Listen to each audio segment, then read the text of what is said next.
Alice's Adventures in Wonderland by Lewis Carroll. Chapter 1. Down the Rabbit Hole. Alice was beginning to get very tired of sitting by her sister on the bank, and of having nothing to do. Once or twice she had peeped into the book her sister was reading, but it had no pictures or conversations in it. And what is the use of a book, thought Alice, without pictures or conversations? So she was considering in her own mind, as well as she could, for the hot day made her feel very sleepy and stupid, whether the pleasure of making a daisy chain would be worth the trouble of getting up and picking the daisies, when suddenly a white rabbit with pink eyes ran close by her.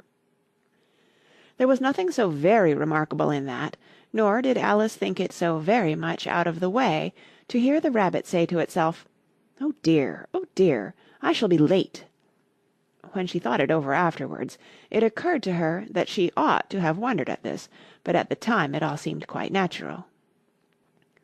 But when the rabbit actually took a watch out of its waistcoat pocket and looked at it, and then hurried on, Alice started to her feet, for it flashed across her mind that she had never before seen a rabbit with either a waistcoat pocket or a watch to take out of it, and, burning with curiosity, she ran across the field after it, and fortunately was just in time to see it pop down a large rabbit-hole under the hedge.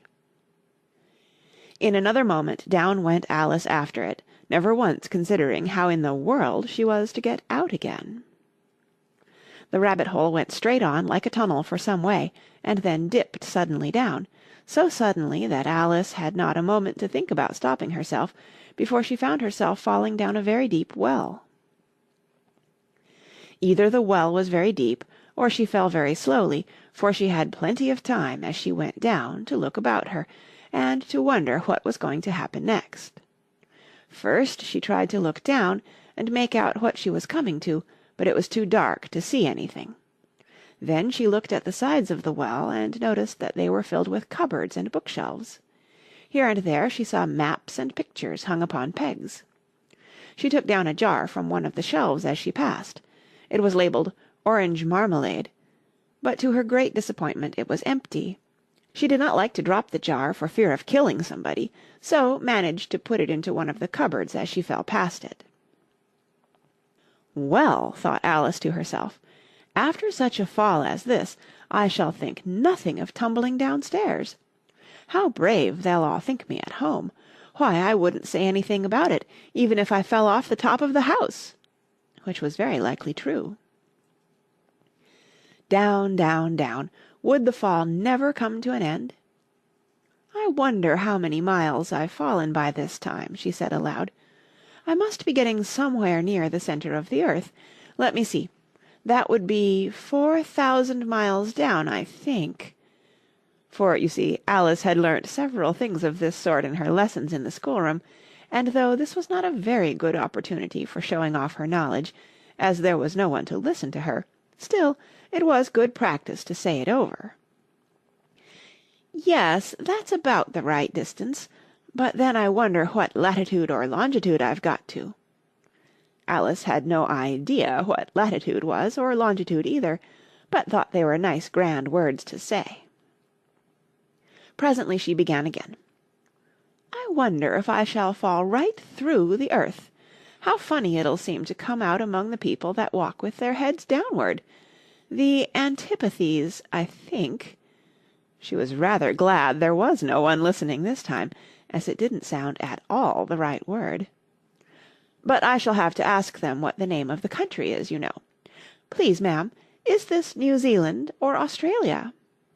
And she tried to curtsy as she spoke. Fancy curtsying as you're falling through the air! Do you think you could manage it? And what an ignorant little girl she'll think me for asking! No, it'll never do to ask. Perhaps I shall see it written up somewhere. Down, down, down. There was nothing else to do, so Alice soon began talking again. "Dinah'll miss me very much to-night, I should think." Dinah was the cat. "I hope they'll remember her saucer of milk at tea-time. Dinah, my dear, I wish you were down here with me. There are no mice in the air, I'm afraid, but you might catch a bat, and that's very like a mouse, you know. But do cats eat bats, I wonder?" And here Alice began to get rather sleepy, and went on saying to herself in a dreamy sort of way, "Do cats eat bats? Do cats eat bats?" And sometimes, "Do bats eat cats?" For, you see, as she couldn't answer either question, it didn't much matter which way she put it. She felt that she was dozing off, and had just begun to dream that she was walking hand in hand with Dinah, and saying to her very earnestly, "Now, Dinah, tell me the truth, did you ever eat a bat?" when suddenly, thump, thump, down she came upon a heap of sticks and dry leaves, and the fall was over. Alice was not a bit hurt, and she jumped up onto her feet in a moment. She looked up, but it was all dark overhead. Before her was another long passage, and the White Rabbit was still in sight, hurrying down it.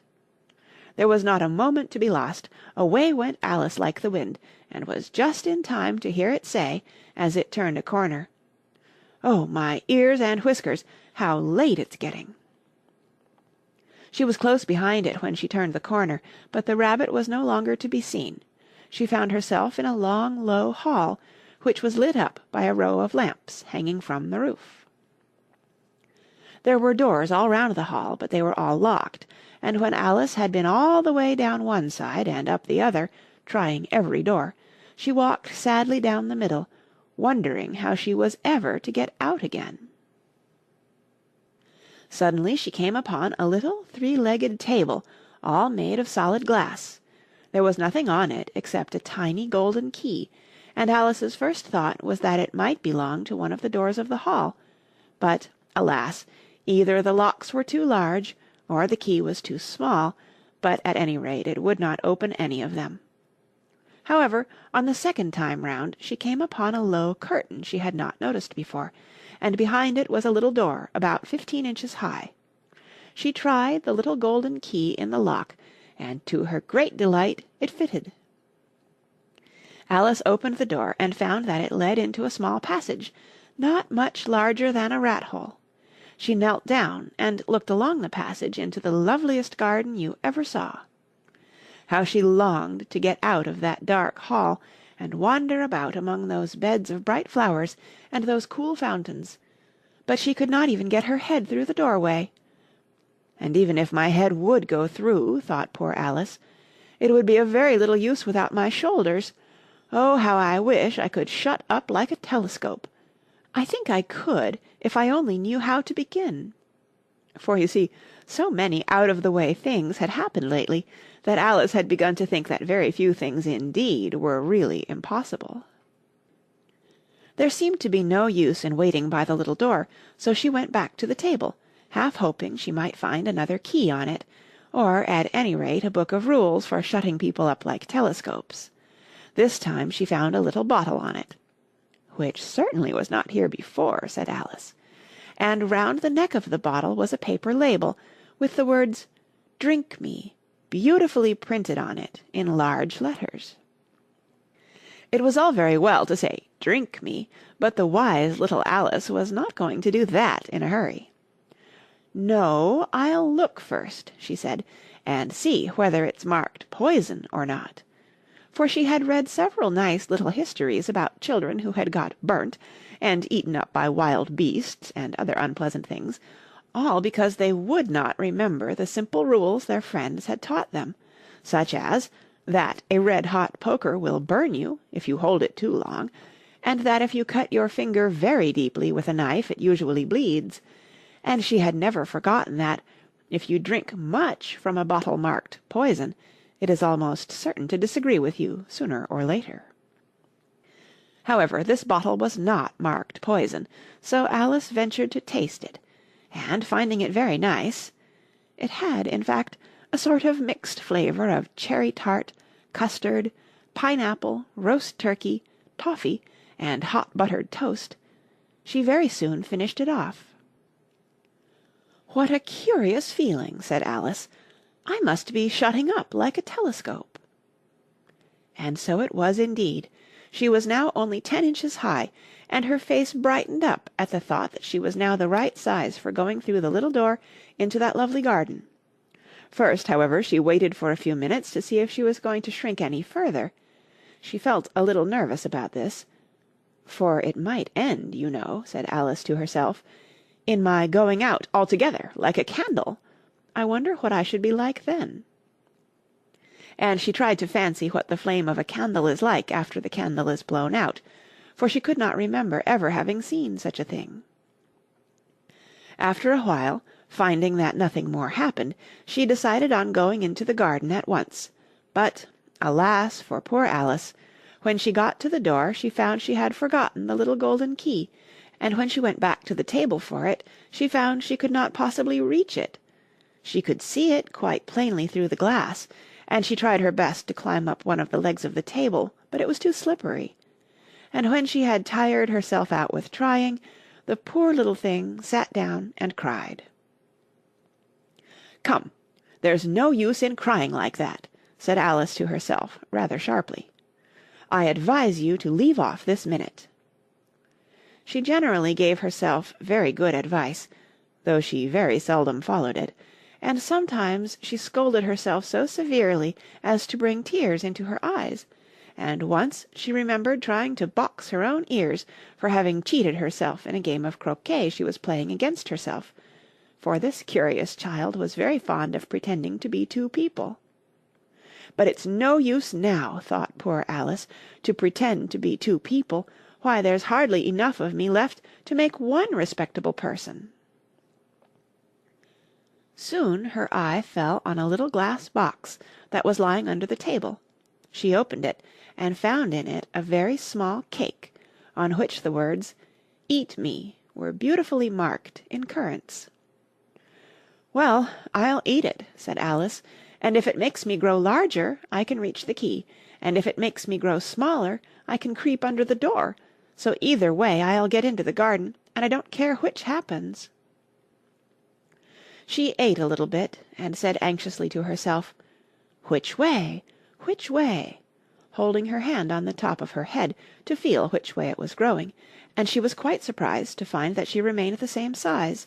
To be sure, this generally happens when one eats cake, but Alice had got so much into the way of expecting nothing but out-of-the-way things to happen, that it seemed quite dull and stupid for life to go on in the common way. So she set to work, and very soon finished off the cake. End of chapter 1.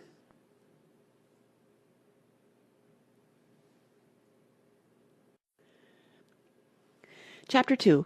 The Pool of Tears. "Curiouser and curiouser!" cried Alice. She was so much surprised that for the moment she quite forgot how to speak good English. "Now I'm opening out like the largest telescope that ever was. Good-bye, feet!" For when she looked down at her feet, they seemed to be almost out of sight, they were getting so far off. "Oh, my poor little feet! I wonder who will put on your shoes and stockings for you now, dears. I'm sure I shan't be able. I shall be a great deal too far off to trouble myself about you. You must manage the best way you can. But I must be kind to them," thought Alice, "or perhaps they won't walk the way I want to go. Let me see. I'll give them a new pair of boots every Christmas." And she went on planning to herself how she would manage it. "They must go by the carrier," she thought, "and how funny it'll seem sending presents to one's own feet, and how odd the directions will look. Alice's right foot, Esquire, hearthrug, near the fender, with Alice's love. Oh dear, what nonsense I'm talking." Just then her head struck against the roof of the hall. In fact, she was now more than 9 feet high, and she at once took up the little golden key and hurried off to the garden door. Poor Alice! It was as much as she could do, lying down on one side, to look through into the garden with one eye, but to get through was more hopeless than ever. She sat down and began to cry again. "You ought to be ashamed of yourself," said Alice, "a great girl like you," she might well say this, "to go on crying in this way. Stop this moment, I tell you." But she went on all the same, shedding gallons of tears, until there was a large pool all round her, about 4 inches deep, and reaching half down the hall. After a time she heard a little pattering of feet in the distance, and she hastily dried her eyes to see what was coming. It was the White Rabbit returning, splendidly dressed, with a pair of white kid gloves in one hand and a large fan in the other. He came trotting along in a great hurry, muttering to himself as he came, "Oh, the Duchess, the Duchess! Oh, won't she be savage if I've kept her waiting!" Alice felt so desperate that she was ready to ask help of any one, so when the rabbit came near her she began, in a low, timid voice, "If you please, sir." The rabbit started violently, dropped the white kid gloves and the fan, and scurried away into the darkness as hard as he could go.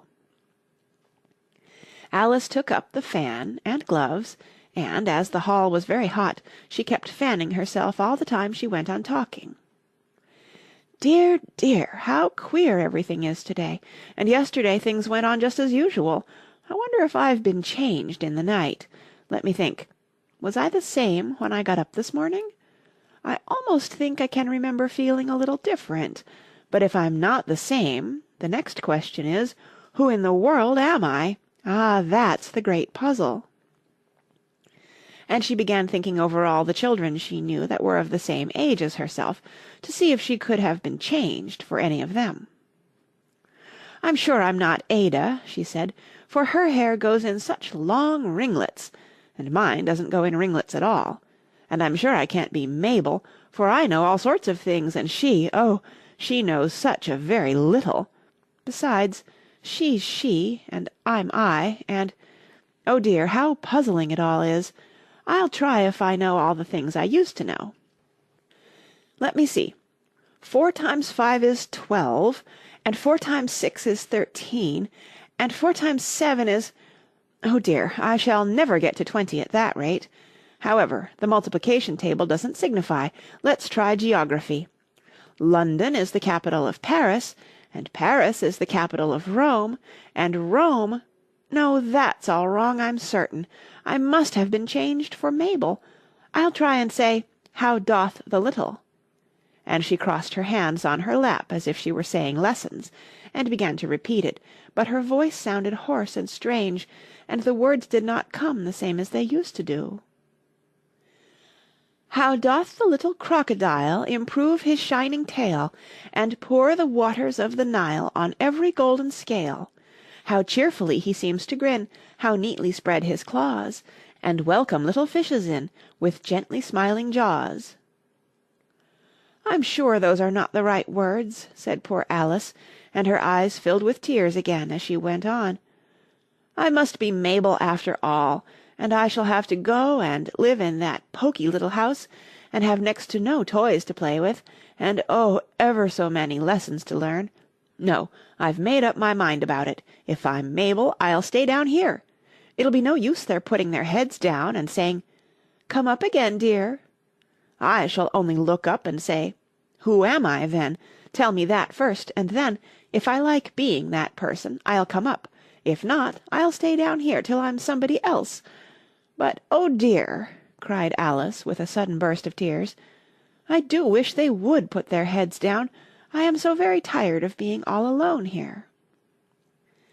As she said this, she looked down at her hands, and was surprised to see that she had put on one of the rabbit's little white kid gloves while she was talking.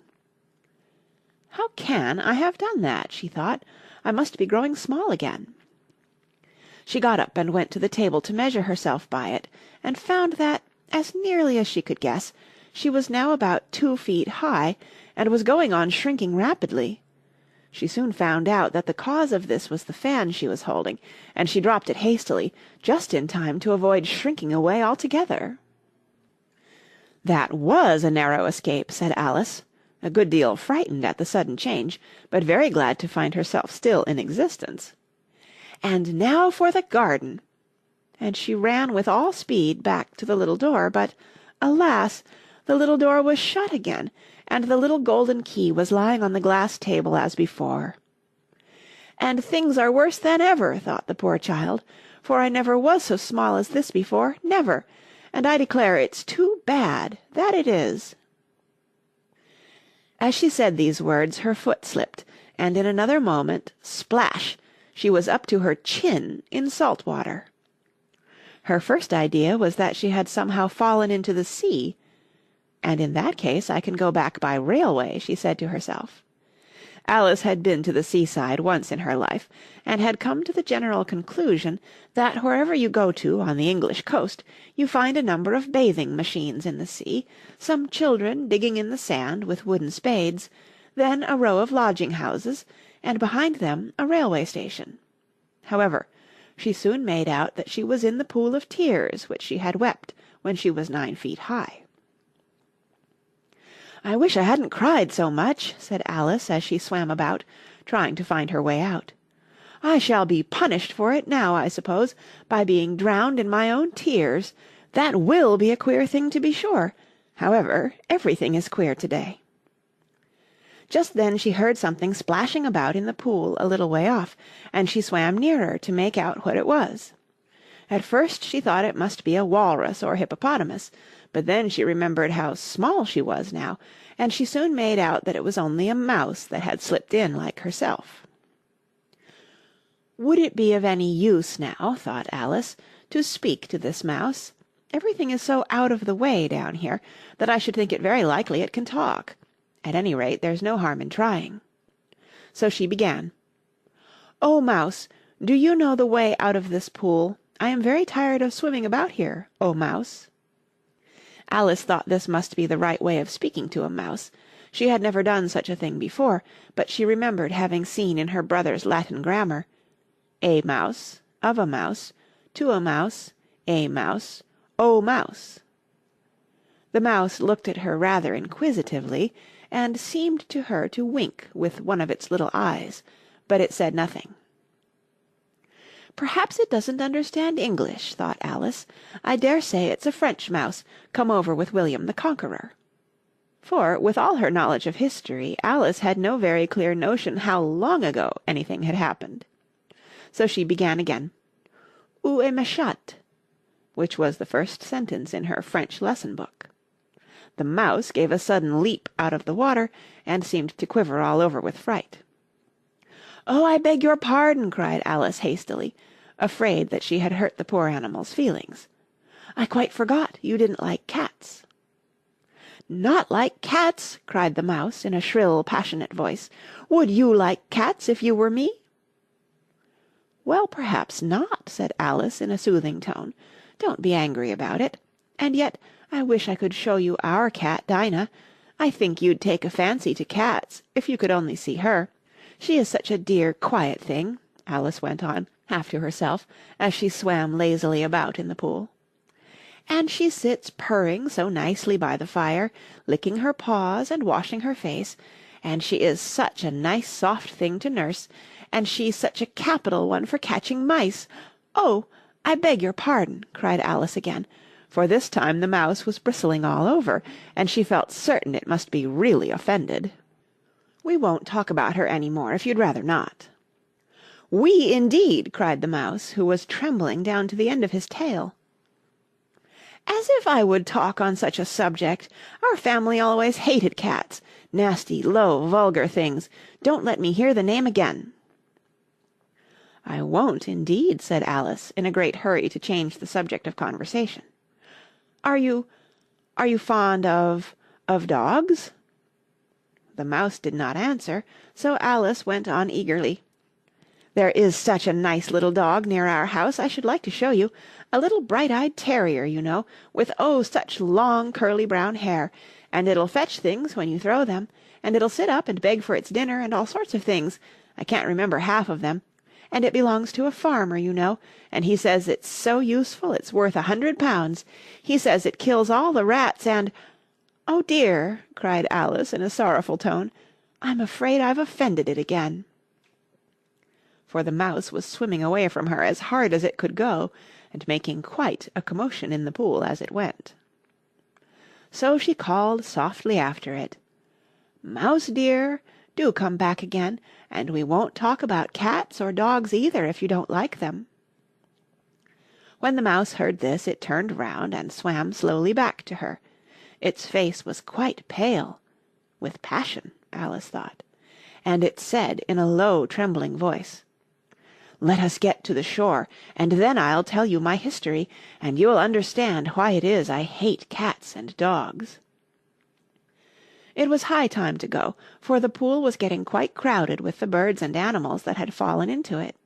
There were a duck and a dodo, a lory and an eaglet, and several other curious creatures. Alice led the way, and the whole party swam to the shore. End of Chapter 2.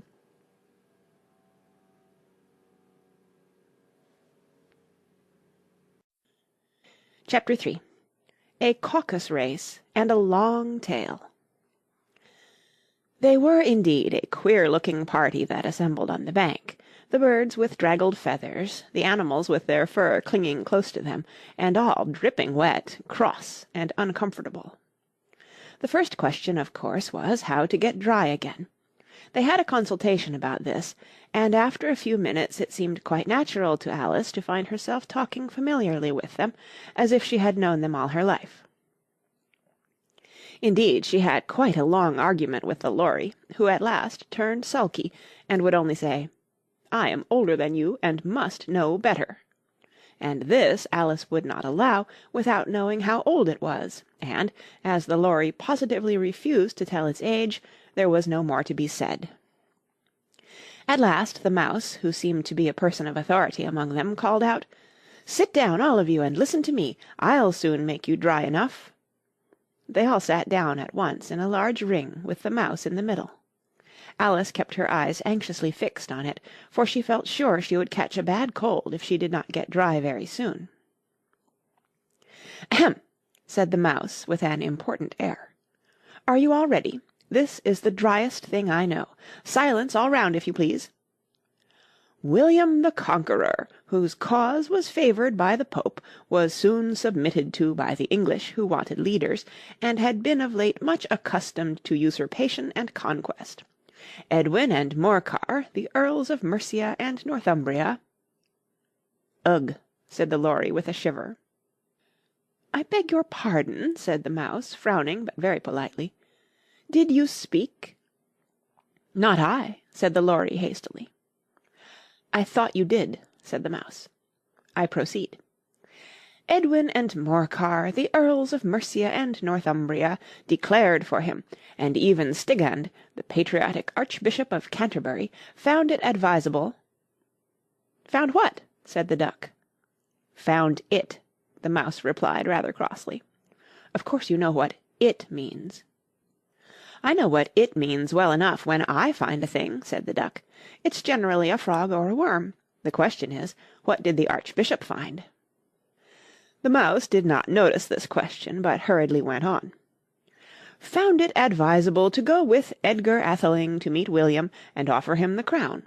William's conduct at first was moderate, but the insolence of his Normans— How are you getting on now, my dear?" it continued, turning to Alice as it spoke. "As wet as ever," said Alice in a melancholy tone. "It doesn't seem to dry me at all." "In that case," said the dodo solemnly, rising to its feet, "I move that the meeting adjourn for the immediate adoption of more energetic remedies." "Speak English," said the eaglet. "I don't know the meaning of half those long words, and what's more, I don't believe you do either." And the eaglet bent down its head to hide a smile. Some of the other birds tittered audibly. "What I was going to say," said the dodo in an offended tone, "was that the best thing to get us dry would be a caucus race."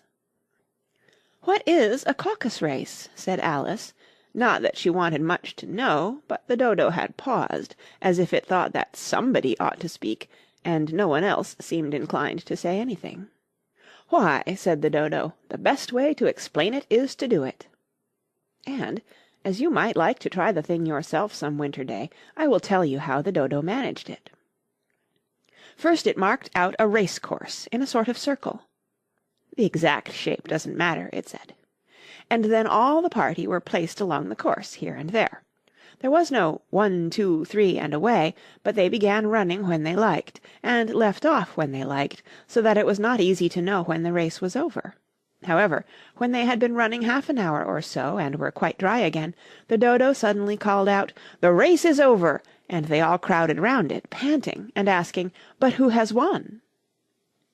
This question the Dodo could not answer without a great deal of thought, and it sat for a long time with one finger pressed upon its forehead, the position in which you usually see Shakespeare in the pictures of him, while the rest waited in silence. At last the Dodo said, "Everybody has won, and all must have prizes." "But who is to give the prizes?" quite a chorus of voices asked. "Why, she, of course," said the Dodo, pointing to Alice with one finger, and the whole party at once crowded round her, calling out in a confused way, "Prizes! Prizes!" Alice had no idea what to do, and in despair she put her hand in her pocket and pulled out a box of comfits. Luckily the salt water had not got into it, and handed them round as prizes. There was exactly one apiece, all round. "But she must have a prize herself, you know," said the Mouse. "Of course," the Dodo replied very gravely. "What else have you got in your pocket?" he went on, turning to Alice. "Only a thimble," said Alice sadly. "Hand it over here," said the Dodo. Then they all crowded round her once more, while the Dodo solemnly presented the thimble, saying, "We beg your acceptance of this elegant thimble," and when it had finished this short speech, they all cheered. Alice thought the whole thing very absurd, but they all looked so grave that she did not dare to laugh, and, as she could not think of anything to say, she simply bowed, and took the thimble, looking as solemn as she could. The next thing was to eat the comfits. This caused some noise and confusion, as the large birds complained that they could not taste theirs, and the small ones choked and had to be patted on the back. However, it was over at last, and they sat down again in a ring, and begged the Mouse to tell them something more. "You promised to tell me your history, you know," said Alice, "and why it is you hate C and D," she added in a whisper, half afraid that it would be offended again. "Mine is a long and a sad tale," said the Mouse, turning to Alice and sighing. "It is a long tale, certainly," said Alice, looking down with wonder at the Mouse's tail. "But why do you call it sad?"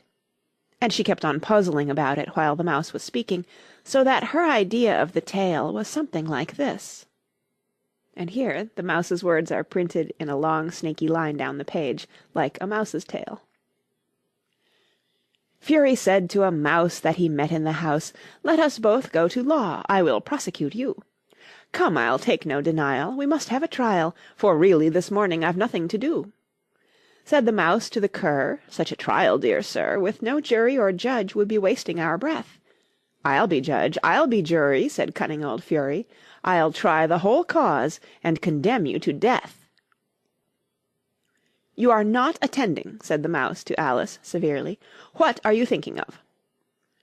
"I beg your pardon," said Alice very humbly. "You had got to the fifth bend, I think." "I had not," cried the Mouse, sharply and very angrily. "A knot?" said Alice, always ready to make herself useful, and looking anxiously about her. "Oh, do let me help to undo it." "I shall do nothing of the sort," said the Mouse, getting up and walking away. "You insult me by talking such nonsense." "I didn't mean it," pleaded poor Alice, "but you're so easily offended, you know." The Mouse only growled in reply. "Please come back and finish your story," Alice called after it, and the others all joined in chorus, "Yes, please do." But the Mouse only shook its head impatiently and walked a little quicker. "What a pity it wouldn't stay," sighed the Lory, as soon as it was quite out of sight, and an old crab took the opportunity of saying to her daughter, "Ah, my dear, let this be a lesson to you never to lose your temper." "Hold your tongue, Ma," said the young crab, a little snappishly. "You're enough to try the patience of an oyster." "I wish I had our Dinah here, I know I do," said Alice aloud, addressing nobody in particular. "She'd soon fetch it back." "And who is Dinah, if I might venture to ask the question?" said the Lory. Alice replied eagerly, for she was always ready to talk about her pet. Dinah's our cat, and she's such a capital one for catching mice, you can't think. And, oh, I wish you could see her after the birds. Why, she'll eat a little bird as soon as look at it." This speech caused a remarkable sensation among the party. Some of the birds hurried off at once. One old magpie began wrapping itself up very carefully, remarking, "I really must be getting home. The night air doesn't suit my throat." And a canary called out in a trembling voice to its children, "Come away, my dears, it's high time you were all in bed." On various pretexts they all moved off, and Alice was soon left alone. "I wish I hadn't mentioned Dinah," she said to herself in a melancholy tone. "Nobody seems to like her down here, and I'm sure she's the best cat in the world. Oh, my dear Dinah, I wonder if I shall ever see you any more."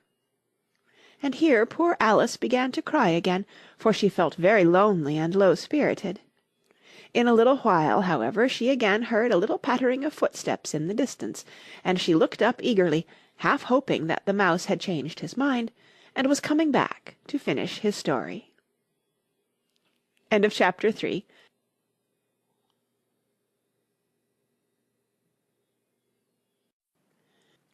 Chapter 4. The Rabbit Sends in a Little Bill. It was the White Rabbit, trotting slowly back again, and looking anxiously about as it went, as if it had lost something, and she heard it muttering to itself, "The Duchess! The Duchess! Oh, my dear paws! Oh, my fur and whiskers! She'll get me executed, as sure as ferrets are ferrets! Where can I have dropped them, I wonder?" Alice guessed in a moment that it was looking for the fan and the pair of white kid gloves, and she very good-naturedly began hunting about for them, but they were nowhere to be seen. Everything seemed to have changed since her swim in the pool, and the great hall, with the glass table and the little door, had vanished completely. Very soon the rabbit noticed Alice as she went hunting about, and called out to her in an angry tone, "Why, Mary Ann, what are you doing out here? Run home this moment, and fetch me a pair of gloves and a fan. Quick now!"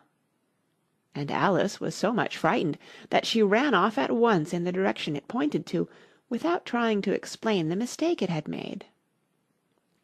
"He took me for his housemaid," she said to herself as she ran. "How surprised he'll be when he finds out who I am! But I'd better take him his fan and gloves, that is, if I can find them." As she said this, she came upon a neat little house, on the door of which was a bright brass plate with the name W. Rabbit engraved upon it. She went in without knocking, and hurried upstairs, in great fear lest she should meet the real Mary Ann, and be turned out of the house before she had found the fan and gloves. "How queer it seems," Alice said to herself, "to be going messages for a rabbit. I suppose Dinah'll be sending me on messages next." And she began fancying the sort of thing that would happen. "Miss Alice, come here directly and get ready for your walk." "Coming in a minute, nurse, but I've got to see that the mouse doesn't get out." "Only I don't think," Alice went on, "that they'd let Dinah stop in the house if it began ordering people about like that." By this time she had found her way into a tidy little room with a table in the window, and on it, as she had hoped, a fan and 2 or 3 pairs of tiny white kid gloves. She took up the fan and a pair of the gloves, and was just going to leave the room, when her eye fell upon a little bottle that stood near the looking-glass. There was no label this time with the words, "Drink me," but nevertheless she uncorked it and put it to her lips. "I know something interesting is sure to happen," she said to herself, "whenever I eat or drink anything, so I'll just see what this bottle does. I do hope it'll make me grow large again, for really I'm quite tired of being such a tiny little thing." It did so indeed, and much sooner than she had expected. Before she had drunk half the bottle, she found her head pressing against the ceiling, and had to stoop to save her neck from being broken. She hastily put down the bottle, saying to herself, "That's quite enough. I hope I shan't grow any more. As it is, I can't get out at the door. I do wish I hadn't drunk quite so much." Alas, it was too late to wish that. She went on growing and growing, and very soon had to kneel down on the floor. In another minute there was not even room for this, and she tried the effect of lying down with one elbow against the door, and the other arm curled round her head. Still she went on growing, and as a last resource she put one arm out of the window and one foot up the chimney, and said to herself, "Now I can do no more, whatever happens. What will become of me?" Luckily for Alice, the little magic bottle had now had its full effect, and she grew no larger. Still it was very uncomfortable, and as there seemed to be no sort of chance of her ever getting out of the room again, no wonder she felt unhappy. It was much pleasanter at home, thought poor Alice, when one wasn't always growing larger and smaller, and being ordered about by mice and rabbits. I almost wish I hadn't gone down that rabbit-hole, and yet, it's rather curious, you know, this sort of life. I do wonder what can have happened to me. When I used to read fairy tales, I fancied that kind of thing never happened, and now here I am in the middle of one. There ought to be a book written about me, that there ought, and when I grow up I'll write one. But I'm grown up now," she added in a sorrowful tone. "At least there's no room to grow up any more here." "But then," thought Alice, "shall I never get any older than I am now? That'll be a comfort in one way, never to be an old woman, but then always to have lessons to learn. Oh, I shouldn't like that." "Oh, you foolish Alice," she answered herself. "How can you learn lessons in here? Why, there's hardly room for you, and no room at all for any lesson books." And so she went on, taking first one side and then the other, and making quite a conversation of it altogether, but after a few minutes she heard a voice outside, and stopped to listen. "Mary Ann, Mary Ann," said the voice, "fetch me my gloves this moment." Then came a little pattering of feet on the stairs. Alice knew it was the rabbit coming to look for her, and she trembled till she shook the house, quite forgetting that she was now about 1,000 times as large as the rabbit, and had no reason to be afraid of it. Presently the rabbit came up to the door and tried to open it, but, as the door opened inwards, and Alice's elbow was pressed hard against it, that attempt proved a failure. Alice heard it say to itself, "Then I'll go round and get in at the window." "That you won't," thought Alice, and, after waiting till she fancied she heard the rabbit just under the window, she suddenly spread out her hand and made a snatch in the air. She did not get hold of anything, but she heard a little shriek and a fall and a crash of broken glass, from which she concluded that it was just possible it had fallen into a cucumber frame or something of the sort. Next came an angry voice, the rabbit's, "Pat, Pat, where are you?" And then a voice she had never heard before, "Sure then I'm here, digging for apples, your honour." "Digging for apples, indeed," said the rabbit angrily. "Here, come and help me out of this." Sounds of more broken glass. "Now tell me, Pat, what's that in the window?" "Sure, it's an arm, your honour." He pronounced it arum. "An arm, you goose! Who ever saw one that size? Why, it fills the whole window." "Sure it does, your honour, but it's an arm for all that." "Well, it's got no business there, at any rate. Go and take it away." There was a long silence after this, and Alice could only hear whispers now and then, such as, "Sure, I don't like it, your honour, at all. Do as I tell you, you coward." And at last she spread out her hand again, and made another snatch in the air. This time there were 2 little shrieks, and more sounds of broken glass. "What a number of cucumber frames there must be," thought Alice. "I wonder what they'll do next. As for pulling me out of the window, I only wish they could. I'm sure I don't want to stay in here any longer." She waited for some time without hearing anything more. At last came a rumbling of little cart-wheels, and the sound of a good many voices all talking together. She made out the words, "Where's the other ladder? Why, I hadn't to bring but one. Bill's got the other. Bill, fetch it here, lad. Here, put 'em up at this corner. No, tie 'em together first. They don't reach half high enough yet. Oh, they'll do well enough. Don't be particular. Here, Bill, catch hold of this rope. Will the roof bear? Mind that loose slate. Oh, it's coming down. Heads below." A loud crash.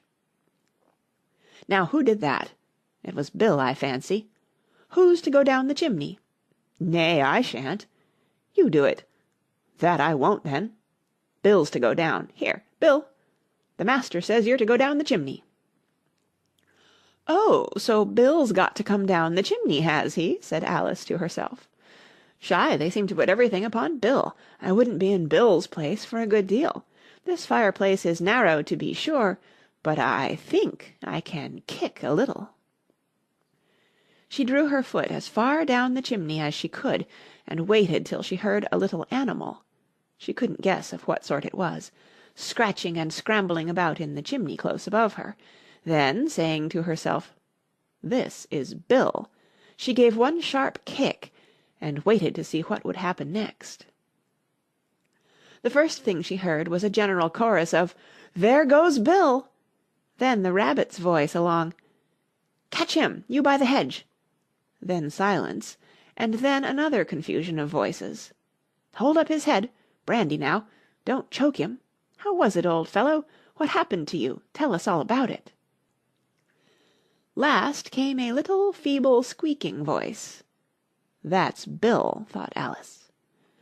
"Well, I hardly know. No more, thank'ee. I'm better now, but I'm a deal too flustered to tell you.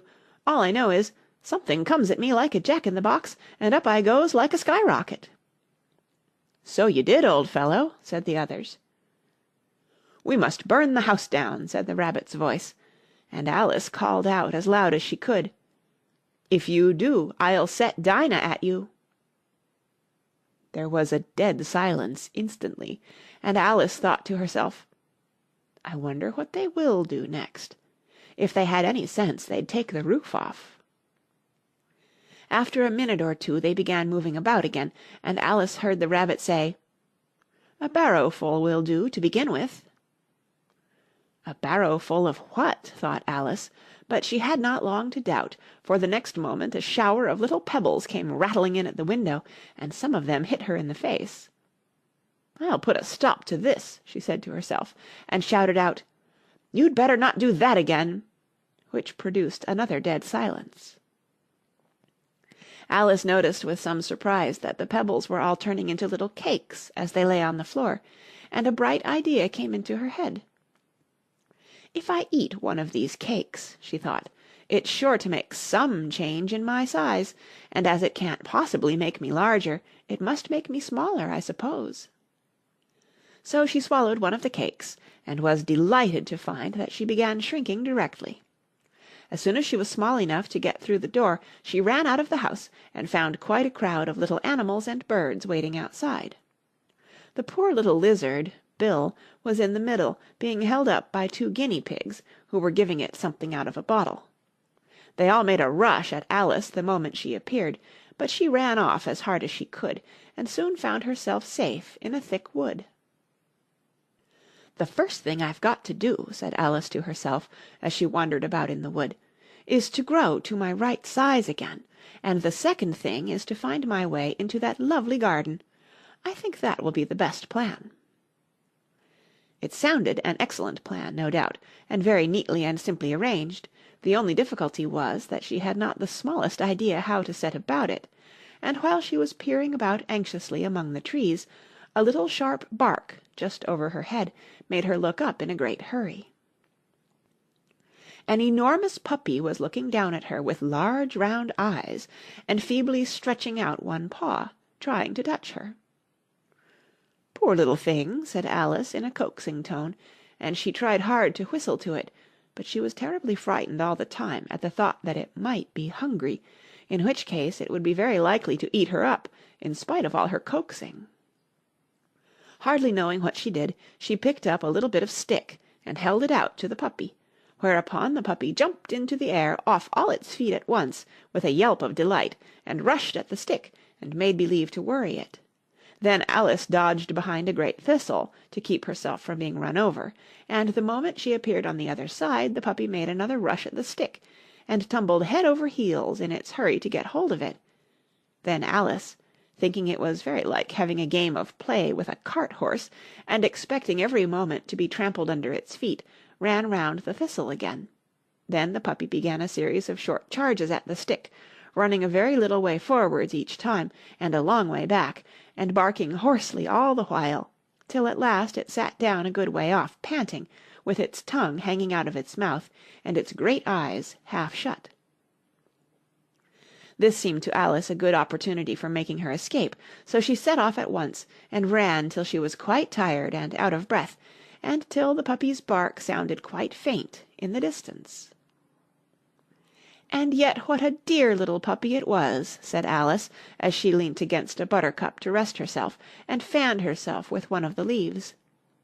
"I should have liked teaching it tricks very much, if I'd only been the right size to do it. Oh dear, I'd nearly forgotten that I've got to grow up again. Let me see. How is it to be managed? I suppose I ought to eat or drink something or other, but the great question is, what?" The great question certainly was, what?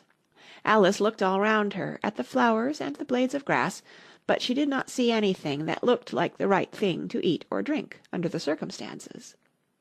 There was a large mushroom growing near her, about the same height as herself, and when she had looked under it, and on both sides of it, and behind it, it occurred to her that she might as well look and see what was on the top of it.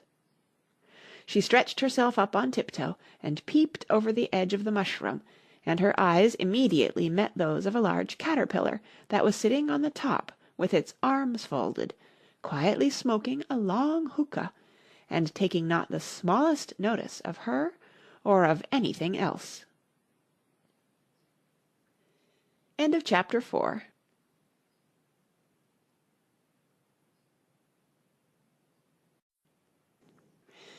Chapter 5. Advice from a Caterpillar. The Caterpillar and Alice looked at each other for some time in silence. At last the Caterpillar took the hookah out of its mouth, and addressed her in a languid, sleepy voice. "Who are you?" said the Caterpillar.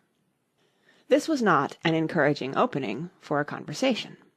Alice replied rather shyly, I hardly know, sir, just at present. At least I know who I was when I got up this morning, but I think I must have been changed several times since then." "What do you mean by that?" said the Caterpillar sternly. "Explain yourself." "I can't explain myself, I'm afraid, sir," said Alice, "because I'm not myself, you see." "I don't see," said the Caterpillar. "I'm afraid I can't put it more clearly," Alice replied very politely, "for I can't understand it myself to begin with, and being so many different sizes in a day is very confusing." "It isn't," said the Caterpillar. "Well, perhaps you haven't found it so yet," said Alice, "but when you have to turn into a chrysalis, you will some day, you know, and then after that into a butterfly, I should think you'll feel it a little queer, won't you?" "Not a bit," said the Caterpillar. "Well, perhaps your feelings may be different," said Alice. "All I know is, it would feel very queer to me." "You," said the Caterpillar contemptuously. "Who are you?" Which brought them back again to the beginning of the conversation. Alice felt a little irritated at the Caterpillar's making such very short remarks, and she drew herself up and said very gravely, "I think you ought to tell me who you are first." "Why?" said the Caterpillar. Here was another puzzling question, and as Alice could not think of any good reason, and as the Caterpillar seemed to be in a very unpleasant state of mind, she turned away. "Come back," the Caterpillar called after her. "I've something important to say." This sounded promising, certainly. Alice turned and came back. "Keep your temper," said the Caterpillar. "Is that all?" said Alice, swallowing down her anger as well as she could. "No," said the Caterpillar. Alice thought she might as well wait, as she had nothing else to do, and perhaps after all it might tell her something worth hearing. For some minutes it puffed away without speaking, but at last it unfolded its arms, took the hookah out of its mouth again, and said, "So you think you're changed, do you?" "I'm afraid I am, sir," said Alice. "I can't remember things as I used, and I don't keep the same size for 10 minutes together." "Can't remember what things?" said the Caterpillar. "Well, I've tried to say, 'How doth the little busy bee?' but it all came different. Alice replied in a very melancholy voice. "Repeat, 'You are old, Father William,'" said the caterpillar. Alice folded her hands and began. "You are old, Father William," the young man said, "and your hair has become very white. And yet you incessantly stand on your head. Do you think at your age it is right?" "In my youth," Father William replied to his son, "I feared it might injure the brain. But now that I'm perfectly sure I have none, why, I do it again and again." "You are old," said the youth, "as I mentioned before, and have grown most uncommonly fat. Yet you turned a back somersault in at the door. Pray, what is the reason of that?" "In my youth," said the sage, as he shook his grey locks, "I kept all my limbs very supple by the use of this ointment, 1 shilling the box. Allow me to sell you a couple." "You are old," said the youth, "and your jaws are too weak for anything tougher than suet. Yet you finished the goose, with the bones and the beak. Pray, how did you manage to do it?" "In my youth," said his father, "I took to the law, and argued each case with my wife, and the muscular strength which it gave to my jaw has lasted the rest of my life." "You are old," said the youth, "one would hardly suppose that your eye was as steady as ever, yet you balanced an eel on the end of your nose. What made you so awfully clever?" "I have answered 3 questions, and that is enough," said his father. "Don't give yourself airs. Do you think I can listen all day to such stuff? Be off, or I'll kick you downstairs." "That is not said right," said the caterpillar. "Not quite right, I'm afraid," said Alice timidly. "Some of the words have got altered." "It is wrong from beginning to end," said the caterpillar decidedly, and there was silence for some minutes. The caterpillar was the first to speak. "What size do you want to be?" it asked. "Oh, I'm not particular as to size," Alice hastily replied, "only one doesn't like changing so often, you know." "I don't know," said the caterpillar. Alice said nothing. She had never been so much contradicted in her life before, and she felt that she was losing her temper. "Are you content now?" said the caterpillar. "Well, I should like to be a little larger, sir, if you wouldn't mind," said Alice. 3 inches is such a wretched height to be." "It is a very good height indeed," said the caterpillar angrily, rearing itself upright as it spoke. It was exactly 3 inches high. "But I'm not used to it," pleaded poor Alice in a piteous tone. And she thought to herself, "I wish the creatures wouldn't be so easily offended."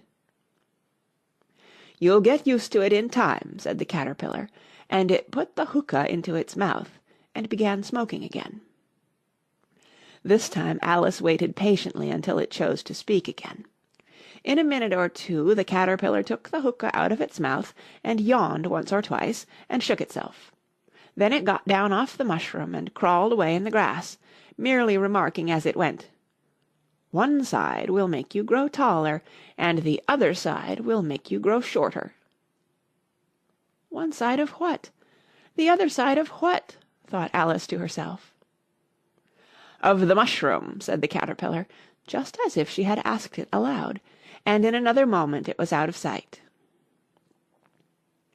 Alice remained looking thoughtfully at the mushroom for a minute, trying to make out which were the 2 sides of it, and as it was perfectly round, she found this a very difficult question.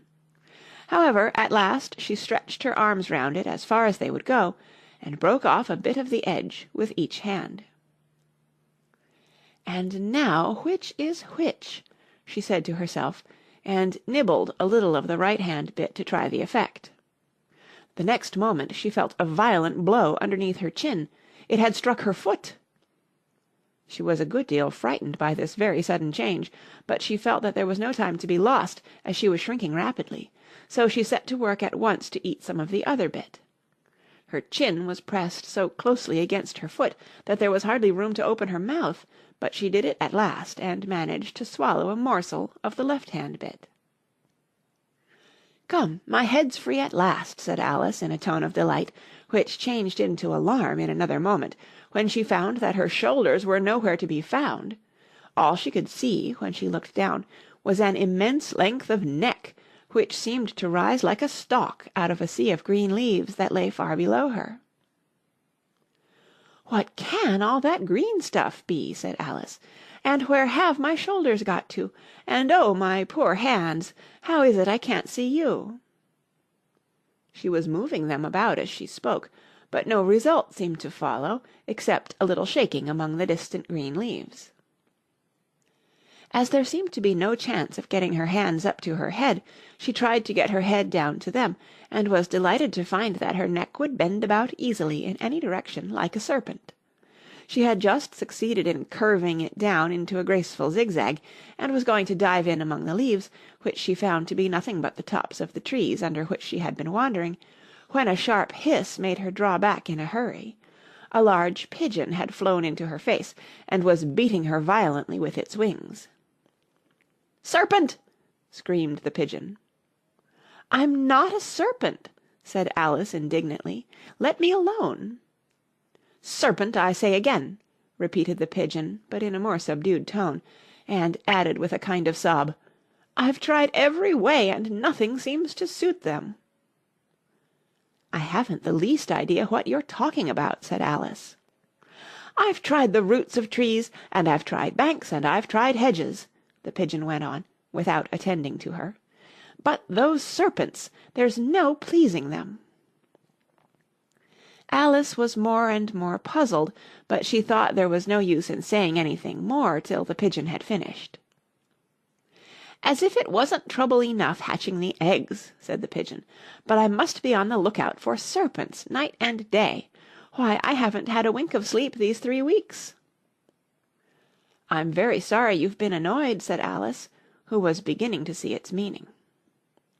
"And just as I'd taken the highest tree in the wood," continued the pigeon, raising its voice to a shriek, "and just as I was thinking I should be free of them at last, they must needs come wriggling down from the sky.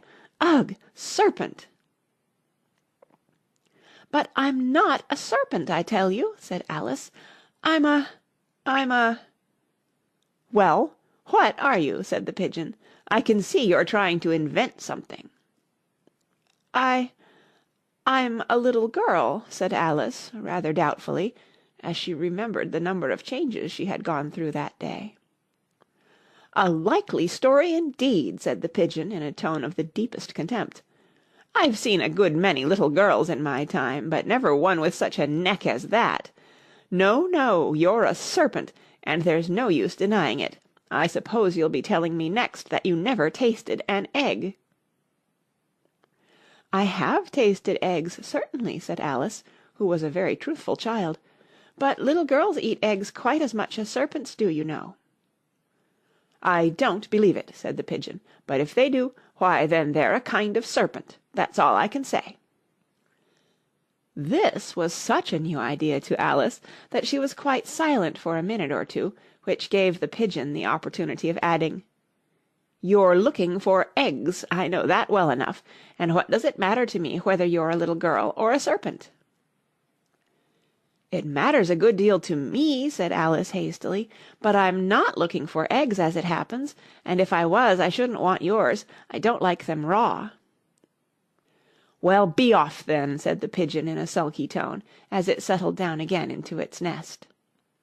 Alice crouched down among the trees as well as she could, for her neck kept getting entangled among the branches, and every now and then she had to stop and untwist it.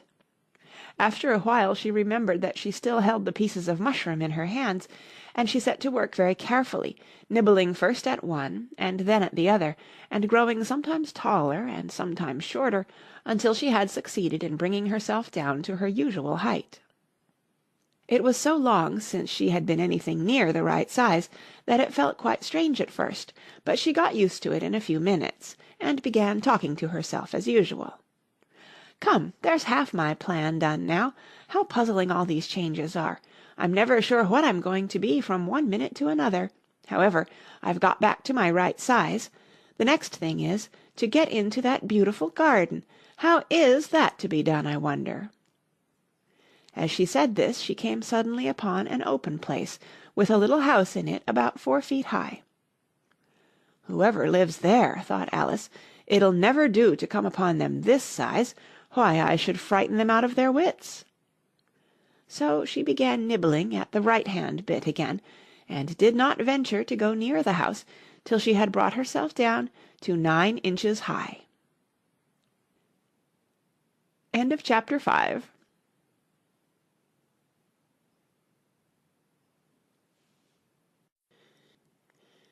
Chapter 6. Pig and Pepper.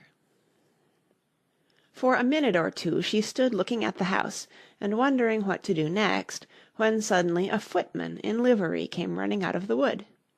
She considered him to be a footman because he was in livery. Otherwise, judging by his face only, she would have called him a fish, and rapped loudly at the door with his knuckles. It was opened by another footman in livery, with a round face and large eyes like a frog, and both footmen, Alice noticed, had powdered hair that curled all over their heads. She felt very curious to know what it was all about, and crept a little way out of the wood to listen. The fish footman began by producing from under his arm a great letter nearly as large as himself, and this he handed over to the other, saying in a solemn tone, "For the Duchess, an invitation from the Queen to play croquet." The frog footman repeated, in the same solemn tone, only changing the order of the words a little, "From the Queen, an invitation for the Duchess to play croquet." Then they both bowed low, and their curls got entangled together. Alice laughed so much at this that she had to run back into the wood for fear of their hearing her, and when she next peeped out the fish footman was gone, and the other was sitting on the ground near the door, staring stupidly up into the sky. Alice went timidly up to the door and knocked. "There's no sort of use in knocking," said the footman, "and that for 2 reasons. First, because I'm on the same side of the door as you are. Secondly, because they're making such a noise inside, no one could possibly hear you." And certainly there was a most extraordinary noise going on within, a constant howling and sneezing, and every now and then a great crash, as if a dish or kettle had been broken to pieces. "Please, then," said Alice, "how am I to get in?" "There might be some sense in your knocking," the footman went on without attending to her, "if we had the door between us. For instance, if you were inside, you might knock, and I could let you out, you know." He was looking up into the sky all the time he was speaking, and this Alice thought decidedly uncivil. "But perhaps he can't help it," she said to herself. "His eyes are so very nearly at the top of his head. But at any rate he might answer questions. How am I to get in?" she repeated aloud. "I shall sit here," the footman remarked, "till to-morrow." At this moment the door of the house opened, and a large plate came skimming out, straight at the footman's head. It just grazed his nose, and broke to pieces against one of the trees behind him.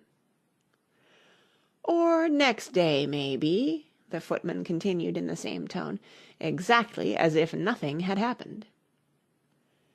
"How am I to get in?" asked Alice again, in a louder tone. "Are you to get in at all?" said the footman. "That's the first question, you know." It was, no doubt, only Alice did not like to be told so. "It's really dreadful," she muttered to herself, "the way all the creatures argue. It's enough to drive one crazy." The footman seemed to think this a good opportunity for repeating his remark, with variations. "I shall sit here," he said, "on and off, for days and days." "But what am I to do?" said Alice. "Anything you like," said the footman, and began whistling. "Oh, there's no use in talking to him," said Alice desperately. "He's perfectly idiotic." And she opened the door and went in. The door led right into a large kitchen, which was full of smoke from one end to the other. The Duchess was sitting on a 3-legged stool in the middle, nursing a baby. The cook was leaning over the fire, stirring a large cauldron which seemed to be full of soup. "There's certainly too much pepper in that soup," Alice said to herself, as well as she could for sneezing. There was certainly too much of it in the air.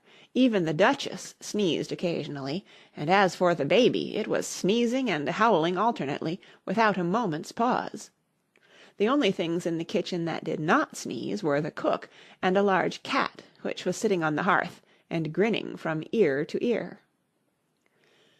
"Please, would you tell me," said Alice, a little timidly, for she was not quite sure whether it was good manners for her to speak first, "why your cat grins like that?" "It's a Cheshire cat," said the Duchess, "and that's why. Pig."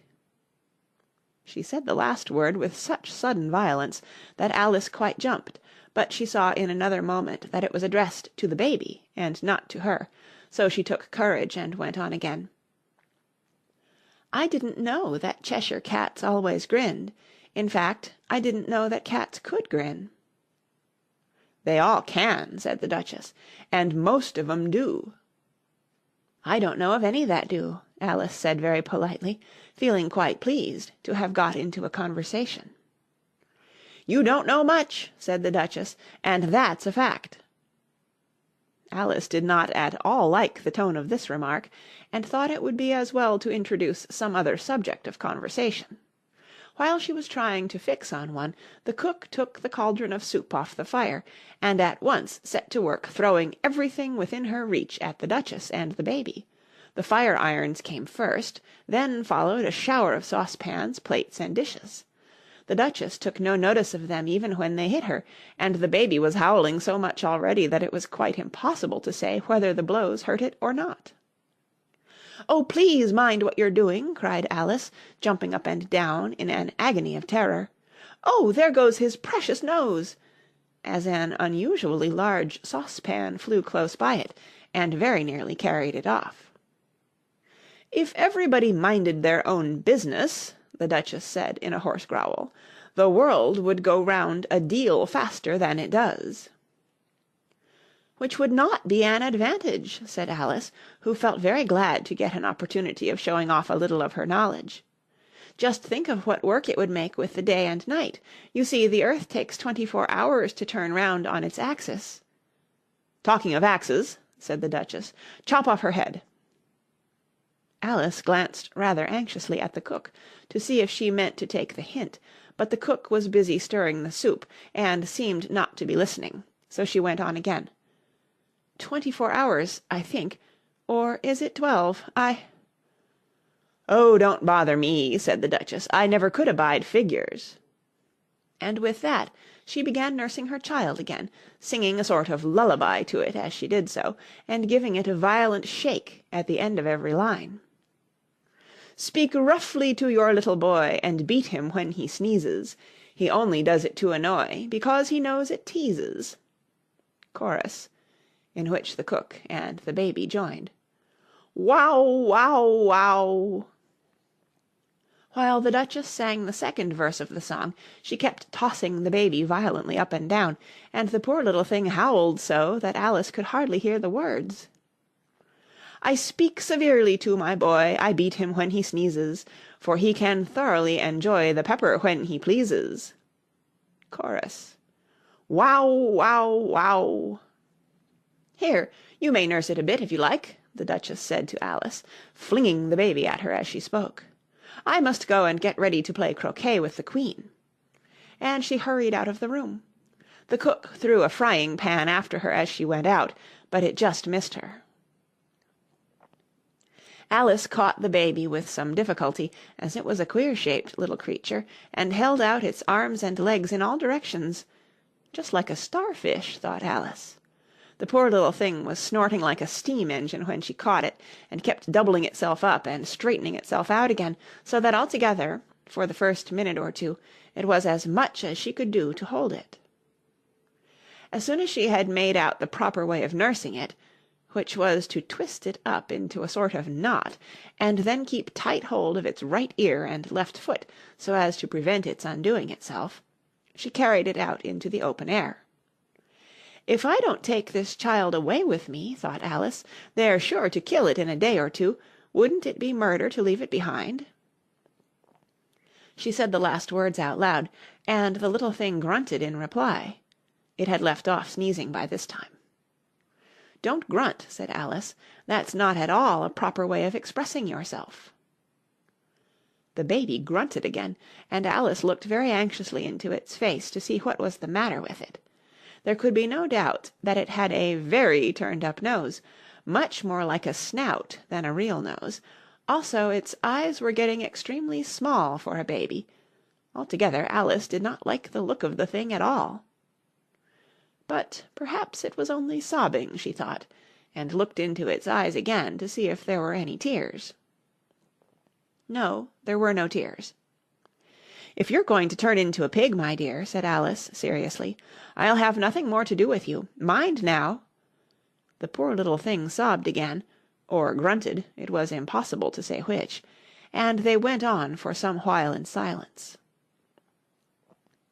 Alice was just beginning to think to herself, "Now, what am I to do with this creature when I get it home?" when it grunted again, so violently that she looked down into its face in some alarm.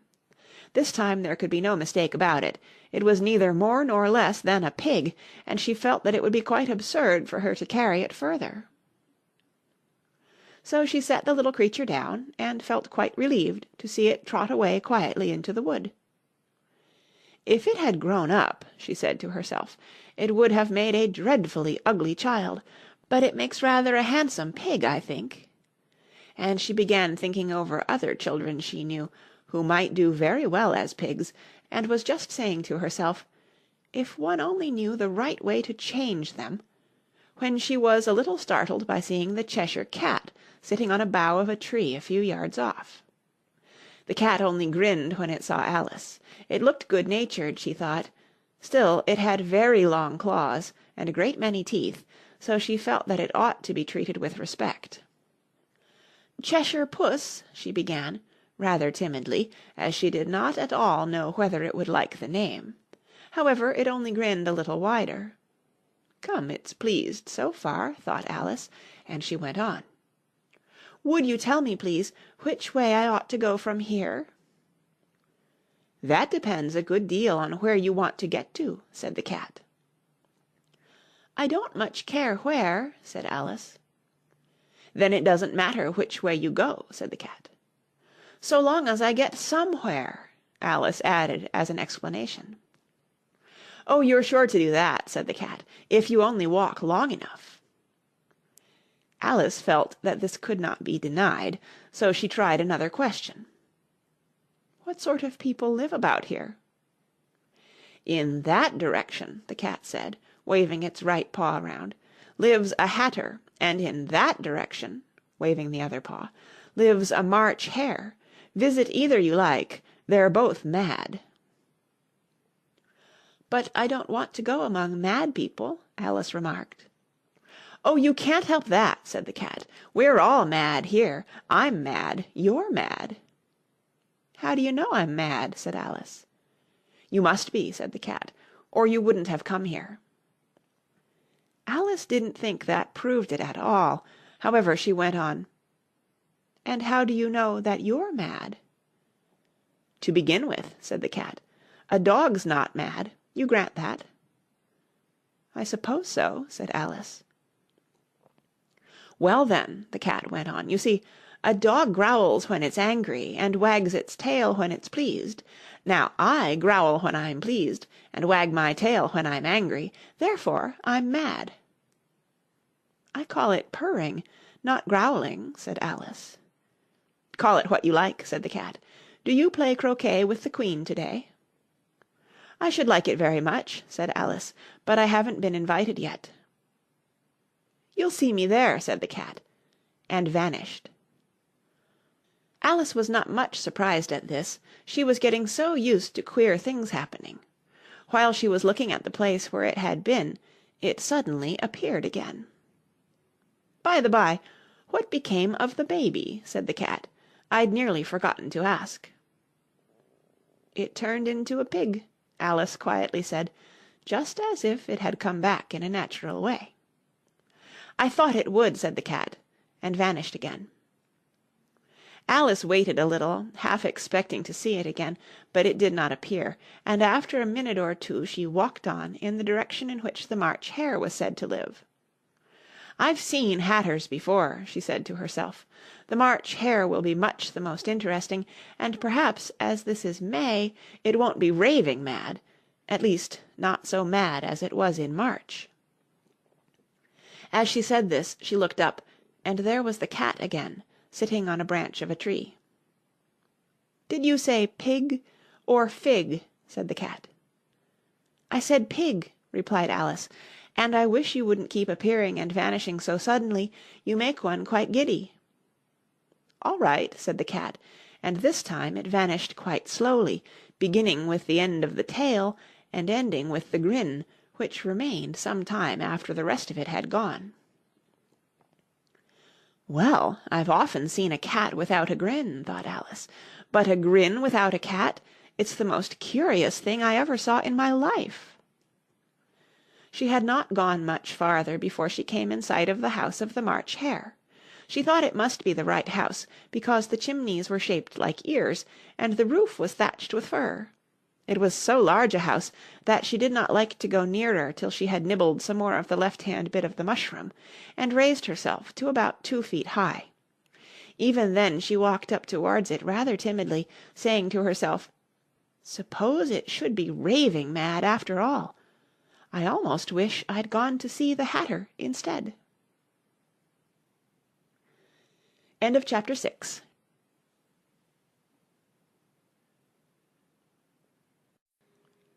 Chapter 7. A Mad Tea Party. There was a table set out under a tree in front of the house, and the March Hare and the Hatter were having tea at it. A dormouse was sitting between them, fast asleep, and the other two were using it as a cushion, resting their elbows on it and talking over its head. "Very uncomfortable for the dormouse," thought Alice, "only, as it's asleep, I suppose it doesn't mind." The table was a large one, but the three were all crowded together at one corner of it. "No room, no room!" they cried out when they saw Alice coming. "There's plenty of room," said Alice indignantly, and she sat down in a large armchair at one end of the table. "Have some wine," the March Hare said in an encouraging tone. Alice looked all round the table, but there was nothing on it but tea. "I don't see any wine," she remarked. "There isn't any," said the March Hare. "Then it wasn't very civil of you to offer it," said Alice angrily. "It wasn't very civil of you to sit down without being invited," said the March Hare. "I didn't know it was your table," said Alice. "It's laid for a great many more than 3." "Your hair wants cutting," said the Hatter. He had been looking at Alice for some time with great curiosity, and this was his first speech. "You should learn not to make personal remarks," Alice said with some severity. "It's very rude." The Hatter opened his eyes very wide on hearing this, but all he said was, "Why is a raven like a writing-desk?" "Come, we shall have some fun now," thought Alice. "I'm glad they've begun asking riddles. I believe I can guess that," she added aloud. "Do you mean that you think you can find out the answer to it?" said the March Hare. "Exactly so," said Alice. "Then you should say what you mean," the March Hare went on. "I do," Alice hastily replied. At least, I mean what I say. That's the same thing, you know." "Not the same thing a bit," said the Hatter. "You might just as well say that I see what I eat is the same thing as I eat what I see." "You might just as well say," added the March Hare, "that I like what I get is the same thing as I get what I like." "You might just as well say," added the Dormouse, who seemed to be talking in his sleep, "that I breathe when I sleep is the same thing as I sleep when I breathe." "It is the same thing with you," said the Hatter, and here the conversation dropped, and the party sat silent for a minute, while Alice thought over all she could remember about ravens and writing-desks, which wasn't much. The Hatter was the first to break the silence. "What day of the month is it?" he said, turning to Alice. He had taken his watch out of his pocket, and was looking at it uneasily, shaking it every now and then, and holding it to his ear. Alice considered a little, and then said, "The 4th." "2 days wrong," sighed the Hatter. "I told you butter wouldn't suit the works," he added, looking angrily at the March Hare.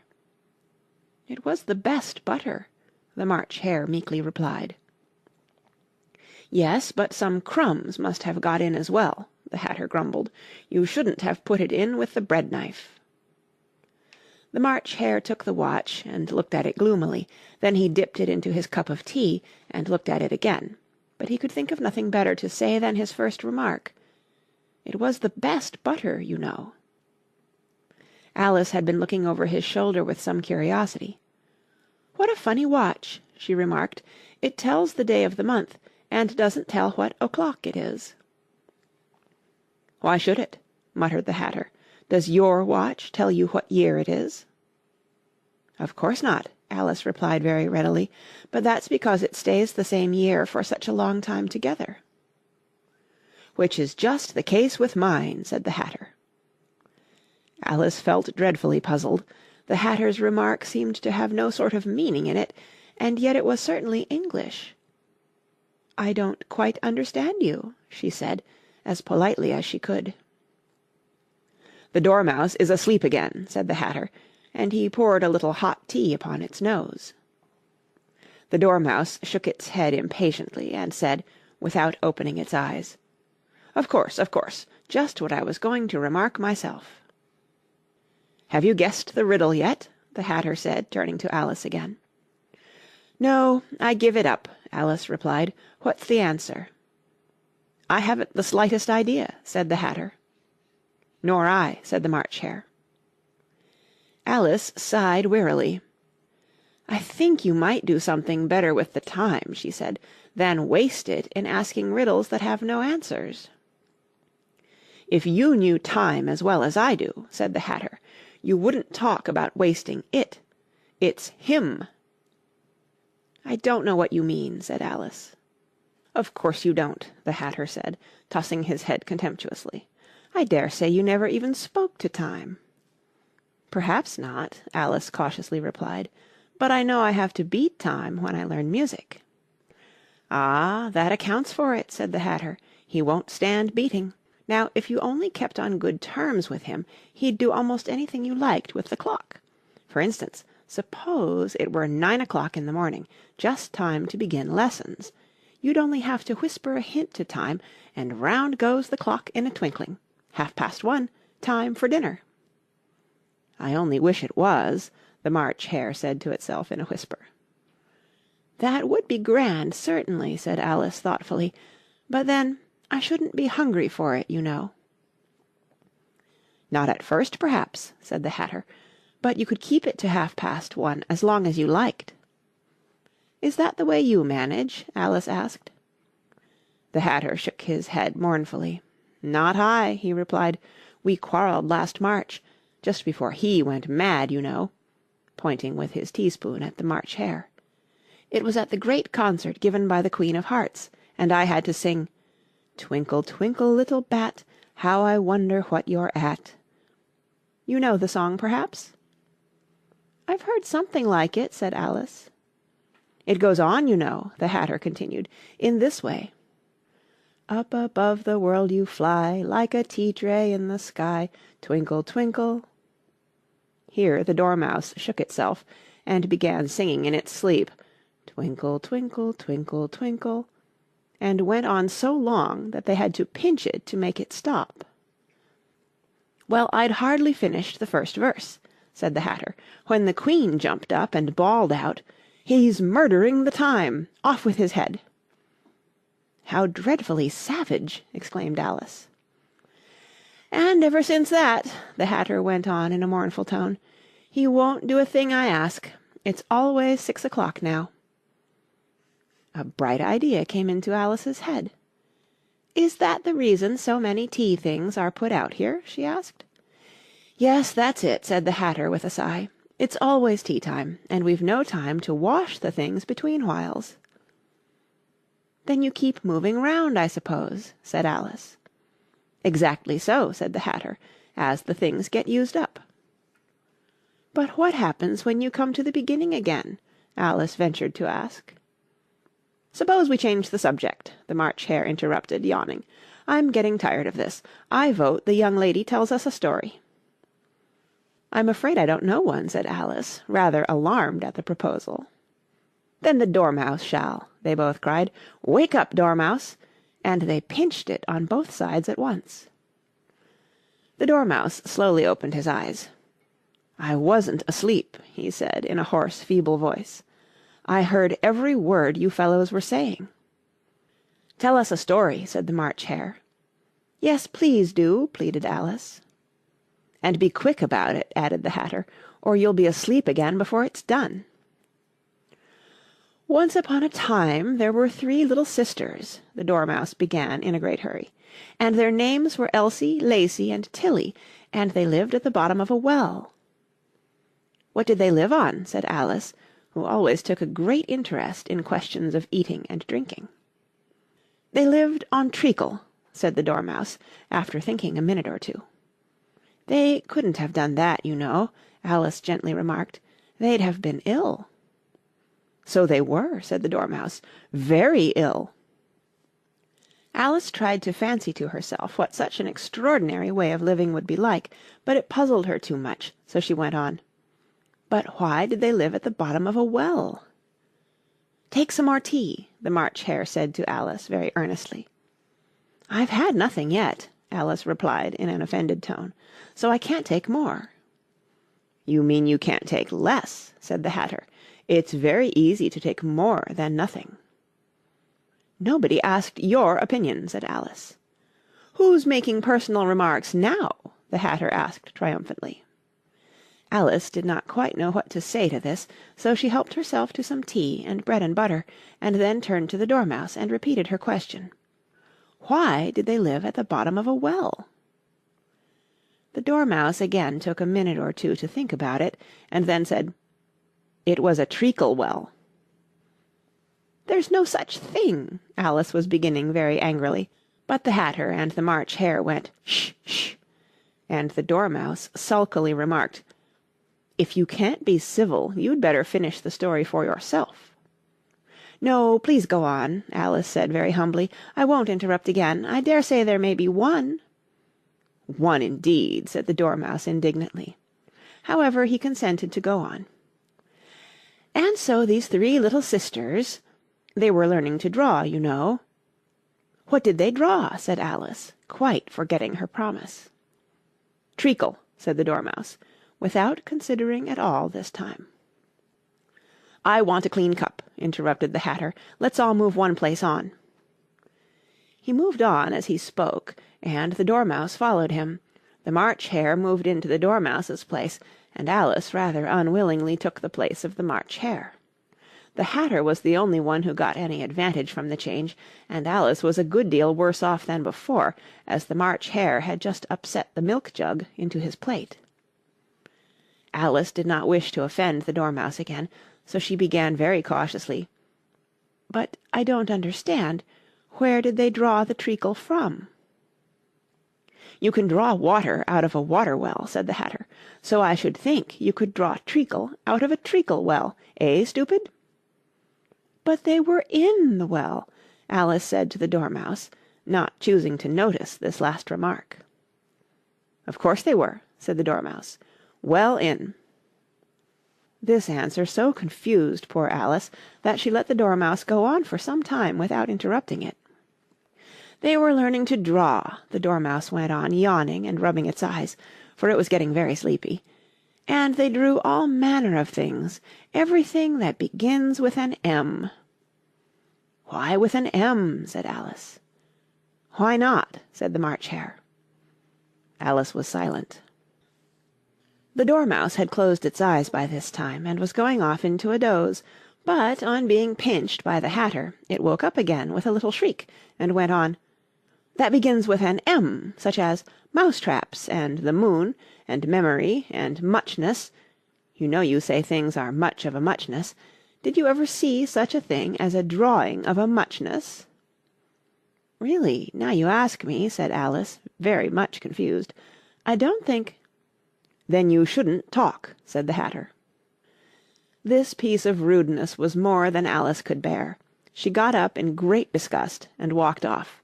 The Dormouse fell asleep instantly, and neither of the others took the least notice of her going, though she looked back once or twice, half hoping that they would call after her. The last time she saw them, they were trying to put the Dormouse into the teapot. "At any rate, I'll never go there again," said Alice, as she picked her way through the wood. "It's the stupidest tea-party I ever was at in all my life." Just as she said this, she noticed that one of the trees had a door leading right into it. "That's very curious," she thought, "but everything's curious to-day. I think I may as well go in at once." And in she went. Once more she found herself in the long hall and close to the little glass table. "Now I'll manage better this time," she said to herself, and began by taking the little golden key and unlocking the door that led into the garden. Then she went to work nibbling at the mushroom (she had kept a piece of it in her pocket) till she was about a foot high. Then she walked down the little passage, and then she found herself at last in the beautiful garden, among the bright flower-beds and the cool fountains. End of Chapter 7.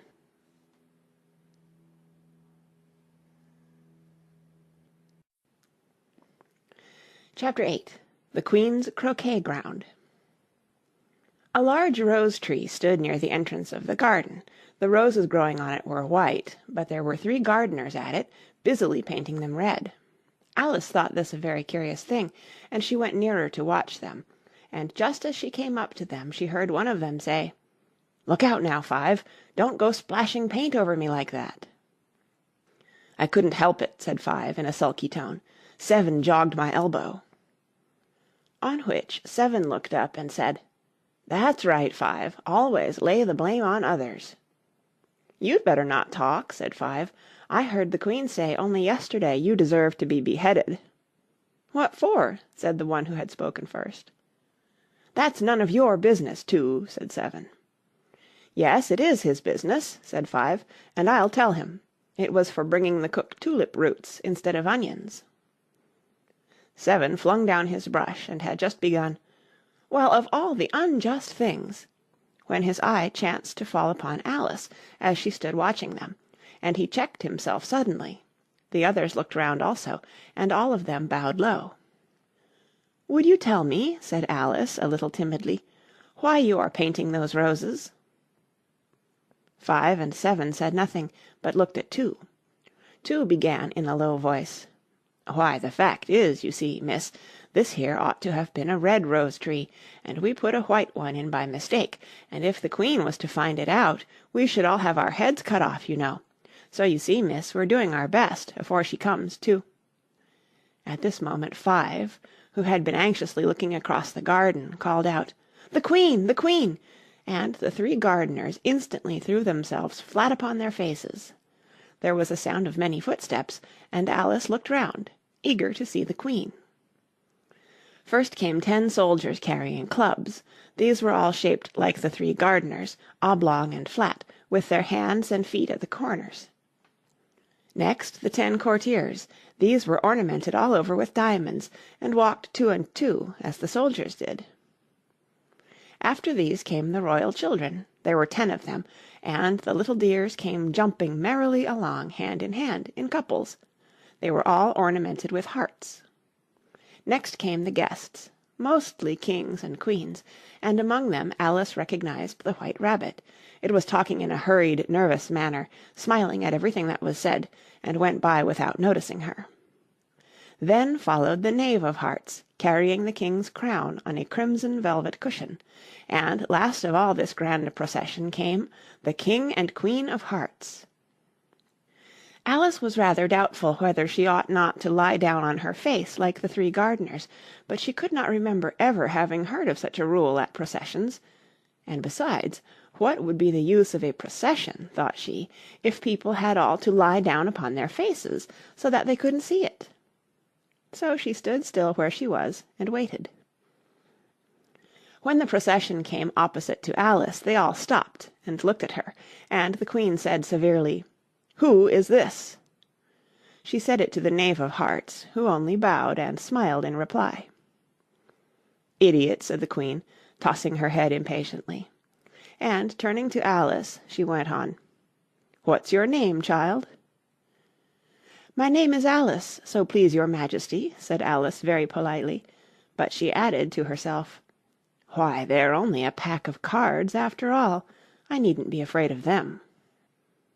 "And who are these?" said the Queen, pointing to the 3 gardeners, who were lying round the rose-tree, for you see, as they were lying on their faces, and the pattern on their backs was the same as the rest of the pack, she could not tell whether they were gardeners, or soldiers, or courtiers, or 3 of her own children. "How should I know?" said Alice, surprised at her own courage. "It's no business of mine." The Queen turned crimson with fury, and, after glaring at her for a moment like a wild beast, screamed, "Off with her head! Off!" "Nonsense!" said Alice very loudly and decidedly, and the Queen was silent. The King laid his hand upon her arm, and timidly said, "Consider, my dear, she is only a child." The Queen turned angrily away from him, and said to the Knave, "Turn them over." The Knave did so, very carefully, with one foot. "Get up!" said the Queen, in a shrill, loud voice, and the 3 gardeners instantly jumped up, and began bowing to the King, the Queen, the royal children, and everybody else. "Leave off that!" screamed the Queen. "You make me giddy." And then, turning to the rose-tree, she went on, "What have you been doing here?" "May it please your Majesty," said two, in a very humble tone, going down on one knee as he spoke, "we were trying—" "I see," said the Queen, who had meanwhile been examining the roses. "Off with their heads." And the procession moved on, 3 of the soldiers remaining behind to execute the unfortunate gardeners, who ran to Alice for protection. "You shan't be beheaded," said Alice, and she put them into a large flower-pot that stood near. The 3 soldiers wandered about for a minute or 2, looking for them, and then quietly marched off after the others. "Are their heads off?" shouted the Queen. "Their heads are gone, if it please your Majesty," the soldiers shouted in reply. "That's right," shouted the Queen. "Can you play croquet?" The soldiers were silent, and looked at Alice, as the question was evidently meant for her. "Yes," shouted Alice. "Come on, then," roared the Queen, and Alice joined the procession, wondering very much what would happen next. It's a very fine day," said a timid voice at her side. She was walking by the White Rabbit, who was peeping anxiously into her face. "Very," said Alice. "Where's the Duchess?" "Hush, hush!" said the Rabbit in a low, hurried tone. He looked anxiously over his shoulder as he spoke, and then raised himself upon tiptoe, put his mouth close to her ear, and whispered, "She's under sentence of execution." "What for?" said Alice. "Did you say, 'What a pity'?" the Rabbit asked. "No, I didn't," said Alice. "I don't think it's at all a pity. I said, 'What for?'" "She boxed the Queen's ears," the Rabbit began. Alice gave a little scream of laughter. "Oh, hush!" the Rabbit whispered in a frightened tone. "The Queen will hear you. You see, she came rather late, and the Queen said—" "Get to your places!" shouted the Queen in a voice of thunder, and people began running about in all directions, tumbling up against each other.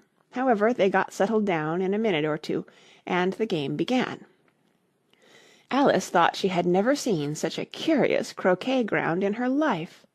It was all ridges and furrows, the balls were live hedgehogs, the mallets live flamingoes, and the soldiers had to double themselves up and to stand on their hands and feet to make the arches. The chief difficulty Alice found at first was in managing her flamingo.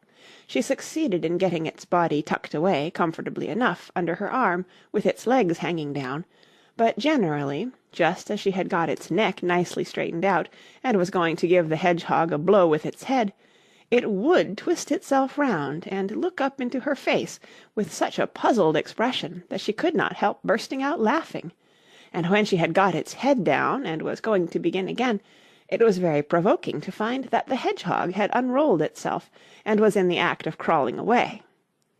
Besides all this, there was generally a ridge or furrow in the way wherever she wanted to send the hedgehog to, and as the doubled-up soldiers were always getting up and walking off to other parts of the ground, Alice soon came to the conclusion that it was a very difficult game indeed.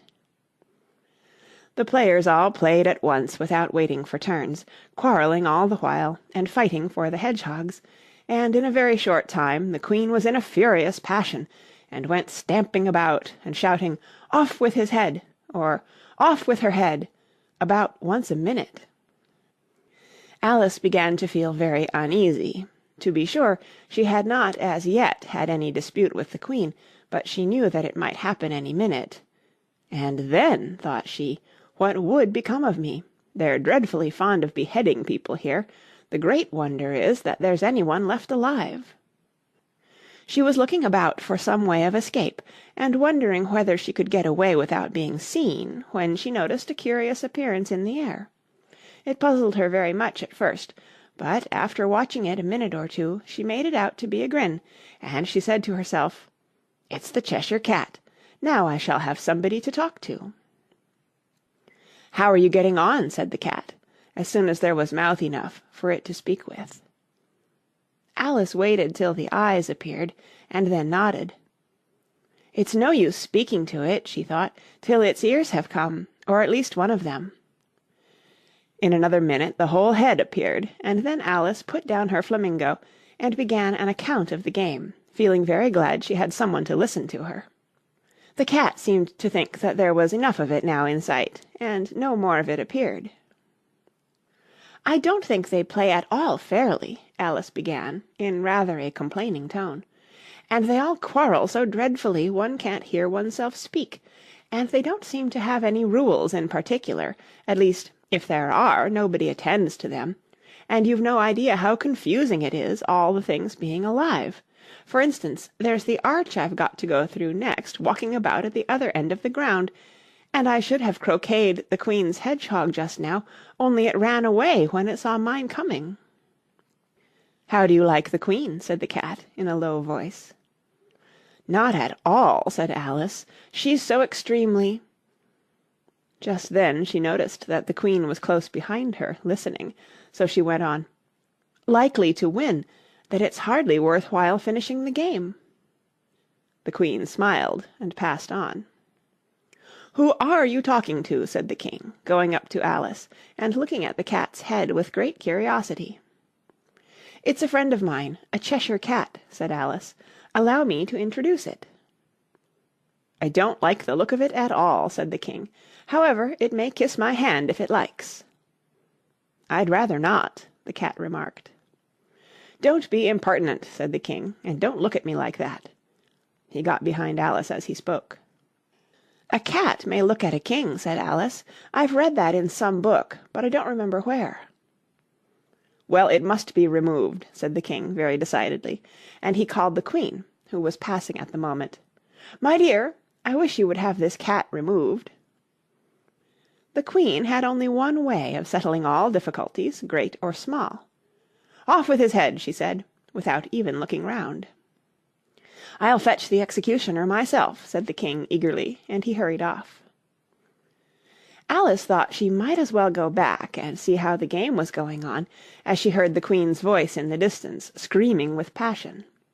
She had already heard her sentence 3 of the players to be executed for having missed their turns, and she did not like the look of things at all, as the game was in such confusion that she never knew whether it was her turn or not. So she went in search of her hedgehog.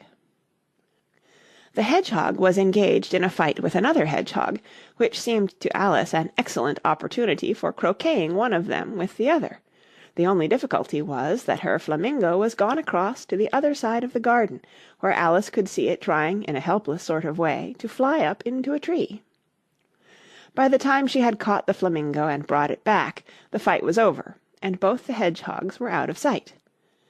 "But it doesn't matter much," thought Alice, "as all the arches are gone from this side of the ground."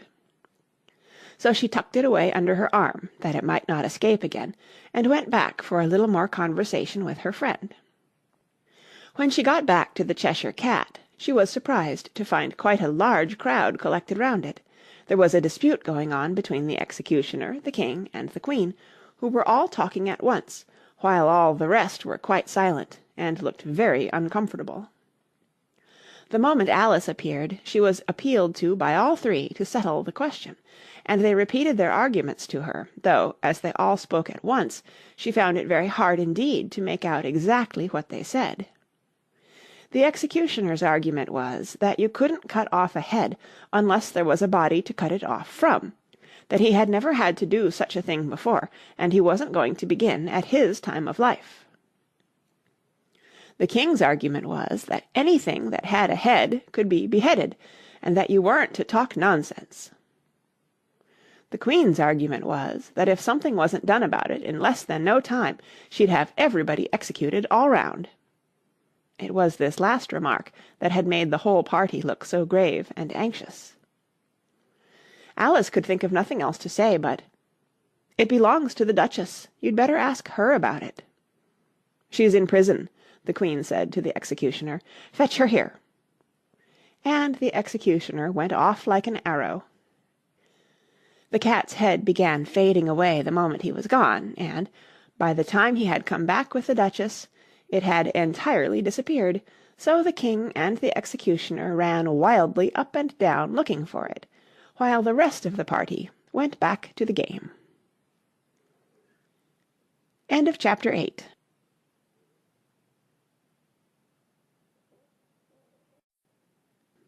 Chapter 9. The Mock Turtle's Story. "You can't think how glad I am to see you again, you dear old thing," said the Duchess, as she tucked her arm affectionately into Alice's, and they walked off together. Alice was very glad to find her in such a pleasant temper, and thought to herself that perhaps it was only the pepper that had made her so savage when they met in the kitchen. "When I'm a duchess," she said to herself, not in a very hopeful tone, though, "I won't have any pepper in my kitchen at all. Soup does very well without. Maybe it's always pepper that makes people hot-tempered," she went on, very much pleased at having found out a new kind of rule, "and vinegar that makes them sour, and camomile that makes them bitter, and barley sugar and such things that make children sweet-tempered. I only wish people knew that, then they wouldn't be so stingy about it, you know." She had quite forgotten the Duchess by this time, and was a little startled when she heard her voice close to her ear. "You're thinking about something, my dear, and that makes you forget to talk. I can't tell you just now what the moral of that is, but I shall remember it in a bit." "Perhaps it hasn't one," Alice ventured to remark. "Tut, tut, child," said the Duchess, "everything's got a moral, if only you can find it." And she squeezed herself up closer to Alice's side as she spoke. Alice did not much like keeping so close to her, first because the Duchess was very ugly, and secondly because she was exactly the right height to rest her chin upon Alice's shoulder, and it was an uncomfortably sharp chin. However, she did not like to be rude, so she bore it as well as she could. "The game's going on rather better now," she said, by way of keeping up the conversation a little. "'Tis so," said the Duchess, "and the moral of that is, 'Oh, 'tis love, that makes the world go round.'" "Somebody said," Alice whispered, "that it's done by everybody minding their own business." "Ah, well, it means much the same thing," said the Duchess, digging her sharp little chin into Alice's shoulder as she added, "and the moral of that is, take care of the sense, and the sounds will take care of themselves." How fond she is of finding morals in things, Alice thought to herself. "I dare say you're wondering why I don't put my arm round your waist," the Duchess said after a pause. "The reason is that I'm doubtful about the temper of your flamingo. Shall I try the experiment?" "He might bite," Alice cautiously replied, not feeling at all anxious to have the experiment tried. "Very true," said the Duchess. "Flamingoes and mustard both bite, and the moral of that is, birds of a feather flock together." "Only mustard isn't a bird," Alice remarked. "Right as usual," said the Duchess. "What a clear way you have of putting things." "It's a mineral, I think," said Alice. "Of course it is," said the Duchess, who seemed ready to agree to everything that Alice said. "There's a large mustard mine near here, and the moral of that is, the more there is of mine, the less there is of yours." "Oh, I know," exclaimed Alice, who had not attended to this last remark. "It's a vegetable. It doesn't look like one, but it is." "I quite agree with you," said the Duchess, "and the moral of that is, be what you would seem to be. Or, if you'd like it put more simply, never imagine yourself not to be otherwise than what it might appear to others that what you were or might have been was not otherwise than what you had been would have appeared to them to be otherwise." "I think I should understand that better," Alice said very politely, "if I had it written down, but I can't quite follow it as you say it." "That's nothing to what I could say if I chose," the Duchess replied in a pleased tone. "Pray don't trouble yourself to say it any longer than that," said Alice.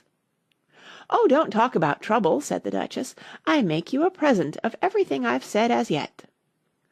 A cheap sort of present, thought Alice. I'm glad they don't give birthday presents like that. But she did not venture to say it out loud.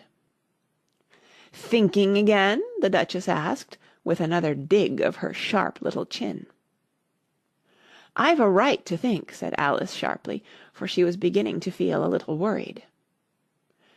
"Just about as much right," said the Duchess, "as pigs have to fly, and the But here, to Alice's great surprise, the Duchess's voice died away, even in the middle of her favourite word, moral, and the arm that was linked into hers began to tremble. Alice looked up, and there stood the Queen in front of them, with her arms folded, frowning like a thunderstorm.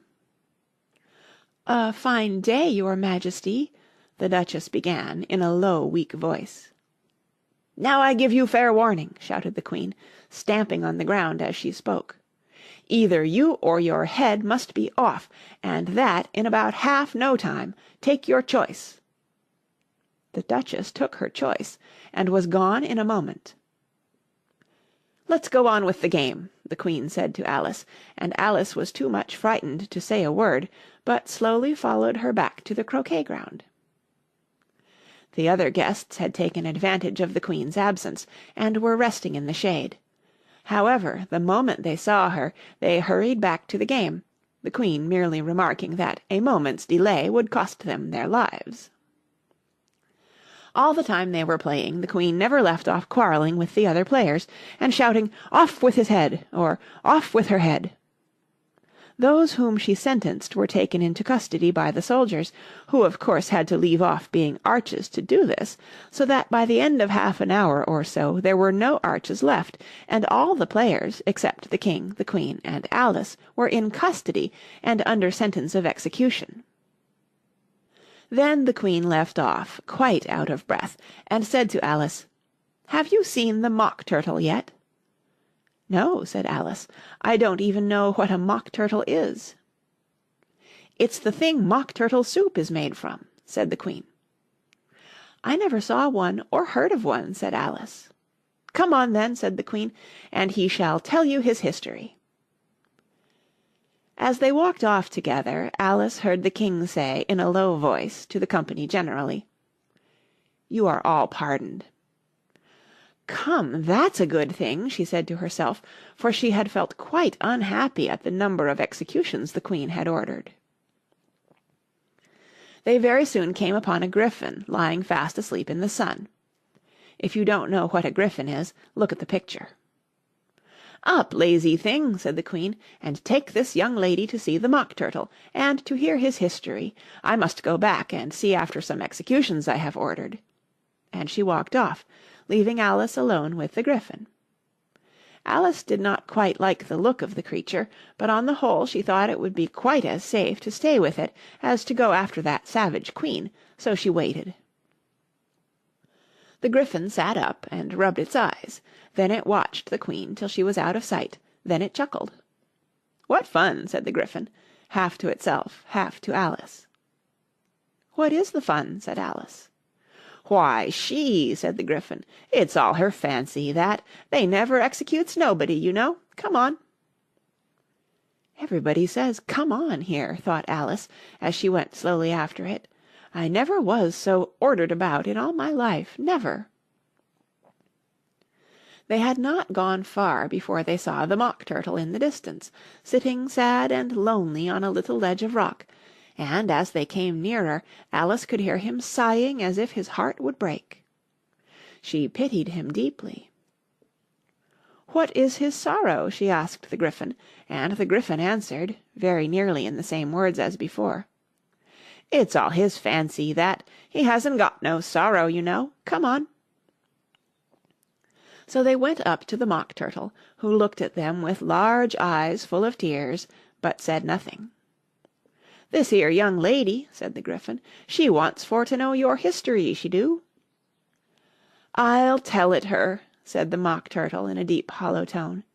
"Sit down, both of you, and don't speak a word till I've finished." So they sat down, and nobody spoke for some minutes. Alice thought to herself, "I don't see how he can ever finish if he doesn't begin," but she waited patiently. "Once," said the Mock Turtle at last, with a deep sigh, "I was a real turtle." These words were followed by a very long silence, broken only by an occasional exclamation of "Hrrr!" from the Gryphon, and the constant heavy sobbing of the Mock Turtle. Alice was very nearly getting up and saying, "Thank you, sir, for your interesting story," but she could not help thinking there must be more to come, so she sat still and said nothing.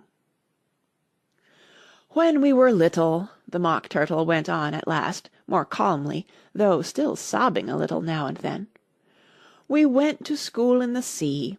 The master was an old turtle. We used to call him Tortoise." "Why did you call him Tortoise if he wasn't one?" Alice asked. "We called him Tortoise because he taught us," said the Mock Turtle angrily. "Really, you are very dull." "You ought to be ashamed of yourself for asking such a simple question," added the Gryphon, and then they both sat silent and looked at poor Alice, who felt ready to sink into the earth. At last the Gryphon said to the Mock Turtle, "Drive on, old fellow, don't be all day about it," and he went on in these words. "Yes, we went to school in the sea, though you mayn't believe it." "I never said I didn't," interrupted Alice. "You did," said the Mock Turtle. "Hold your tongue," added the Gryphon, before Alice could speak again. The Mock Turtle went on. "We had the best of educations. In fact, we went to school every day." "I've been to a day school too," said Alice. "You needn't be so proud as all that." "With extras?" asked the Mock Turtle a little anxiously. "Yes," said Alice. "We learned French and music." "And washing?" said the Mock Turtle. "Certainly not," said Alice indignantly. "Ah, then yours wasn't a really good school," said the Mock Turtle in a tone of great relief. Now at ours they had at the end of the bill, "French, music, and washing, extra." "You couldn't have wanted it much," said Alice, "living at the bottom of the sea." "I couldn't afford to learn it," said the Mock Turtle with a sigh. "I only took the regular course." "What was that?" inquired Alice. "Reeling and writhing, of course, to begin with," the Mock Turtle replied, "and then the different branches of arithmetic: ambition, distraction, uglification, and derision." "I never heard of uglification," Alice ventured to say. "What is it?" The Gryphon lifted up both its paws in surprise. "What! Never heard of uglifying?" it exclaimed. "You know what to beautify is, I suppose?" "Yes," said Alice doubtfully. "It means to make anything prettier." "Well then," the Gryphon went on, "if you don't know what to uglify is, you are a simpleton." Alice did not feel encouraged to ask any more questions about it, so she turned to the Mock Turtle and said, "What else had you to learn?" "Well, there was mystery," the Mock Turtle replied, counting off the subjects on his flappers. Mystery, ancient and modern, with seaography, then drawling. The drawling master was an old conger eel that used to come once a week. He taught us drawling, stretching, and fainting in coils." "What was that like?" said Alice. "Well, I can't show it you myself," the Mock Turtle said. "I'm too stiff, and the Gryphon never learnt it." "Hadn't time," said the Gryphon. "I went to the classics master, though. He was an old crab, he was." "I never went to him," the Mock Turtle said with a sigh. "He taught laughing and grief, they used to say." So he did," said the Gryphon, sighing in his turn, and both creatures hid their faces in their paws. "And how many hours a day did you do lessons?" said Alice, in a hurry to change the subject. 10 hours the first day," said the Mock Turtle, 9 the next, and so on. "What a curious plan!" exclaimed Alice. "That's the reason they're called lessons," the Gryphon remarked, "because they lessen from day to day." This was quite a new idea to Alice, and she thought it over a little before she made her next remark. "Then the 11th day must have been a holiday." "Of course it was," said the Mock Turtle.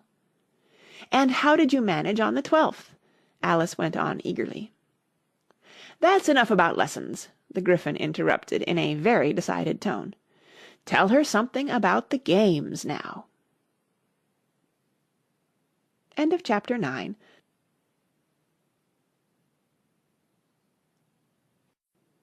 Chapter 10. The Lobster Quadrille.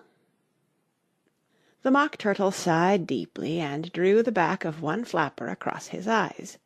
He looked at Alice and tried to speak, but for a minute or two sobs choked his voice.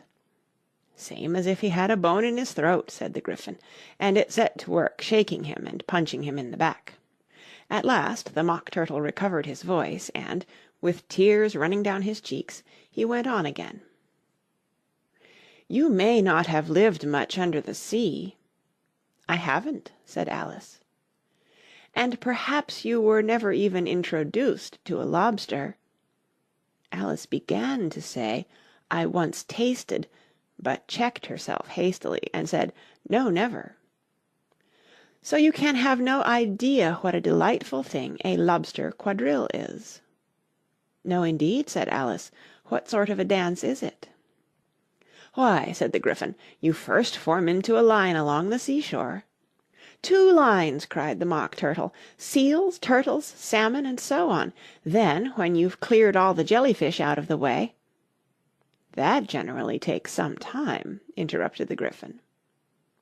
"You advance twice—" "Each with a lobster as a partner," cried the Gryphon. "Of course," the Mock Turtle said. "Advance twice, set to partners—" "Change lobsters and retire in same order," continued the Gryphon. "Then, you know," the Mock Turtle went on, "you throw the—" "The lobsters!" shouted the Gryphon, with a bound into the air. "As far out to sea as you can—" "Swim after them!" screamed the Gryphon. "Turn a somersault in the sea!" cried the Mock Turtle, capering wildly about. "Change lobsters again!" yelled the Gryphon at the top of its voice. "Back to land again, and that's all the first figure," said the Mock Turtle, suddenly dropping his voice, and the two creatures, who had been jumping about like mad things all this time, sat down again very sadly and quietly, and looked at Alice. "It must be a very pretty dance," said Alice timidly. "Would you like to see a little of it?" said the Mock Turtle. "Very much indeed," said Alice. "Come, let's try the first figure," said the Mock Turtle to the Gryphon. "We can do without lobsters, you know. Which shall sing?" "Oh, you sing," said the Gryphon. "I've forgotten the words." So they began solemnly dancing round and round Alice, every now and then treading on her toes when they passed too close, and waving their forepaws to mark the time, while the Mock Turtle sang this, very slowly and sadly. "Will you walk a little faster?" said a whiting to a snail. "There's a porpoise close behind us, and he's treading on my tail." See how eagerly the lobsters and the turtles all advance, they are waiting on the shingle, will you come and join the dance? Will you, won't you, will you, won't you, will you join the dance?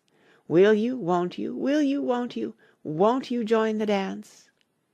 You can really have no notion how delightful it will be when they take us up and throw us with the lobsters out to sea. But the snail replied, too far, and gave a look askance. Said he thanked the whiting kindly, but he would not join the dance. Would not, could not, would not, could not join the dance. Would not, could not, would not, could not join the dance. What matters it how far we go? His scaly friend replied. There is another shore, you know, upon the other side. The further off from England, the nearer is to France. Then turn not pale, beloved snail, but come and join the dance. Will you, won't you, will you, won't you join the dance? Will you, won't you, won't you join the dance?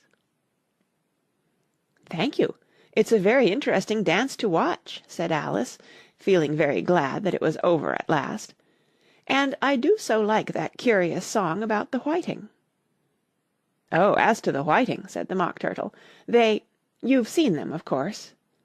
Yes, said Alice, I've often seen them at She checked herself hastily. I don't know where Din may be, said the Mock Turtle, but if you've seen them so often, of course you know what they're like. I believe so, Alice replied thoughtfully. They have their tails in their mouths, and they're all over crumbs. You're wrong about the crumbs, said the Mock Turtle. Crumbs would all wash off in the sea, but they have their tails in their mouths, and the reason is... Here the Mock Turtle yawned and shut his eyes. Tell her about the reason and all that, he said to the Gryphon. The reason is, said the Gryphon, that they would go with the lobsters to the dance, so they got thrown out to sea, so they had to fall a long way, so they got their tails fast in their mouths, so they couldn't get them out again, that's all. Thank you, said Alice. It's very interesting. I never knew so much about a whiting before. I can tell you more than that, if you like, said the Gryphon. Do you know why it's called a whiting? I never thought about it, said Alice. Why?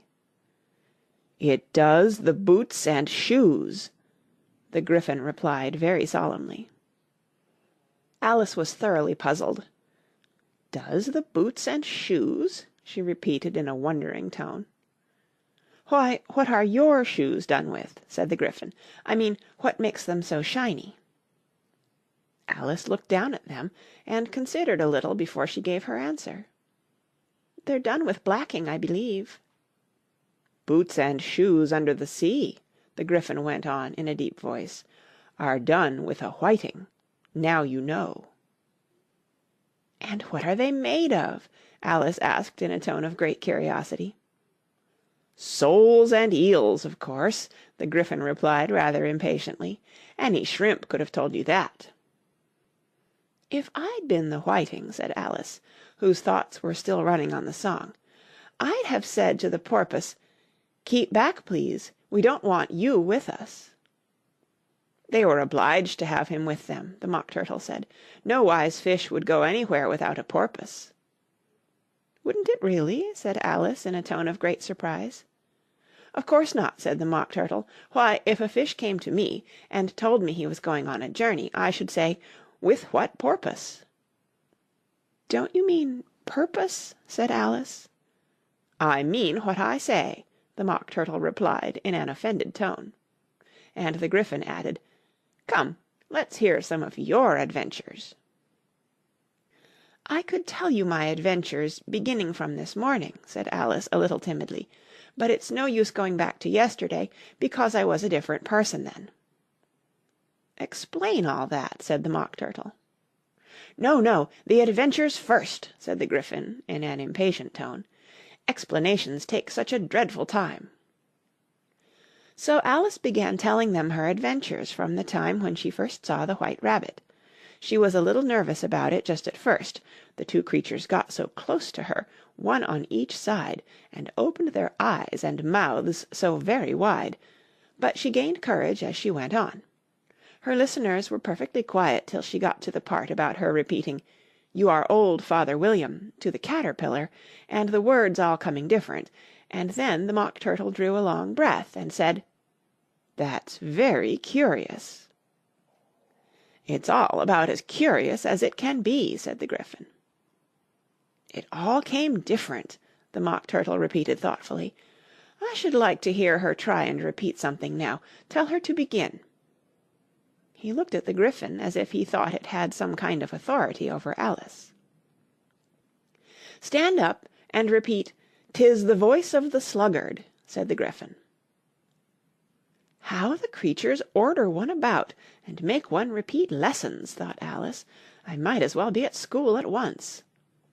However, she got up and began to repeat it, but her head was so full of the lobster quadrille that she hardly knew what she was saying, and the words came very queer indeed. "'Tis the voice of the lobster, I heard him declare, You have baked me too brown, I must sugar my hair. As a duck with its eyelids, so he with his nose Trims his belt and his buttons, and turns out his toes. When the sands are all dry, he is gay as a lark, And will talk in contemptuous tones of the shark, But when the tide rises and sharks are around, His voice has a timid and tremulous sound." "That's different from what I used to say when I was a child," said the Gryphon. "Well, I never heard it before," said the Mock Turtle, "but it sounds uncommon nonsense." Alice said nothing. She had sat down with her face in her hands, wondering if anything would ever happen in a natural way again. "I should like to have it explained," said the Mock Turtle. "She can't explain it," said the Gryphon hastily. "Go on with the next verse." "But about his toes," the Mock Turtle persisted. "How could he turn them out with his nose, you know?" "It's the first position in dancing," Alice said, but was dreadfully puzzled by the whole thing, and longed to change the subject. "Go on with the next verse," the Gryphon repeated impatiently. "It begins, 'I passed by his garden.'" Alice did not dare to disobey, though she felt sure it would all come wrong, and she went on in a trembling voice, "I passed by his garden, and marked with one eye How the owl and the panther were sharing a pie. The panther took pie crust and gravy and meat, While the owl had the dish as its share of the treat. When the pie was all finished, the owl, as a boon, Was kindly permitted to pocket the spoon, While the panther received knife and fork with a growl, And concluded the banquet—" "What is the use of repeating all that stuff?" the Mock Turtle interrupted, "if you don't explain it as you go on. It's by far the most confusing thing I ever heard." "Yes, I think you'd better leave off," said the Gryphon, and Alice was only too glad to do so. "Shall we try another figure of the lobster quadrille?" the Gryphon went on, "or would you like the Mock Turtle to sing you a song?" "Oh, a song, please, if the Mock Turtle would be so kind," Alice replied, so eagerly that the Gryphon said, in a rather offended tone, "No accounting for tastes. Sing her 'Turtle Soup,' will you, old fellow?" The Mock Turtle sighed deeply, and began, in a voice sometimes choked with sobs, to sing this: "Beautiful soup, so rich and green, Waiting in a hot tureen, Who for such dainties would not stoop? Soup of the evening, beautiful soup, Soup of the evening, beautiful soup, Beautiful soup, beautiful soup, Soup of the evening, beautiful, beautiful soup." Beautiful soup! Who cares for fish, game, or any other dish? Who would not give all else for 2 pennyworth only of beautiful soup? Pennyworth only of beautiful soup, Beautiful soup, beautiful soup, Soup of the evening, beautiful, beautiful soup. "Chorus again!" cried the Gryphon, and the Mock Turtle had just begun to repeat it, when a cry of "The trial's beginning!" was heard in the distance. "Come on!" cried the Gryphon, and, taking Alice by the hand, it hurried off, without waiting for the end of the song. "What trial is it?" Alice panted as she ran, but the Gryphon only answered, "Come on!" and ran the faster, while more and more faintly came, carried on the breeze that followed them, the melancholy words, "Soup of the evening, beautiful, beautiful soup." End of chapter 10.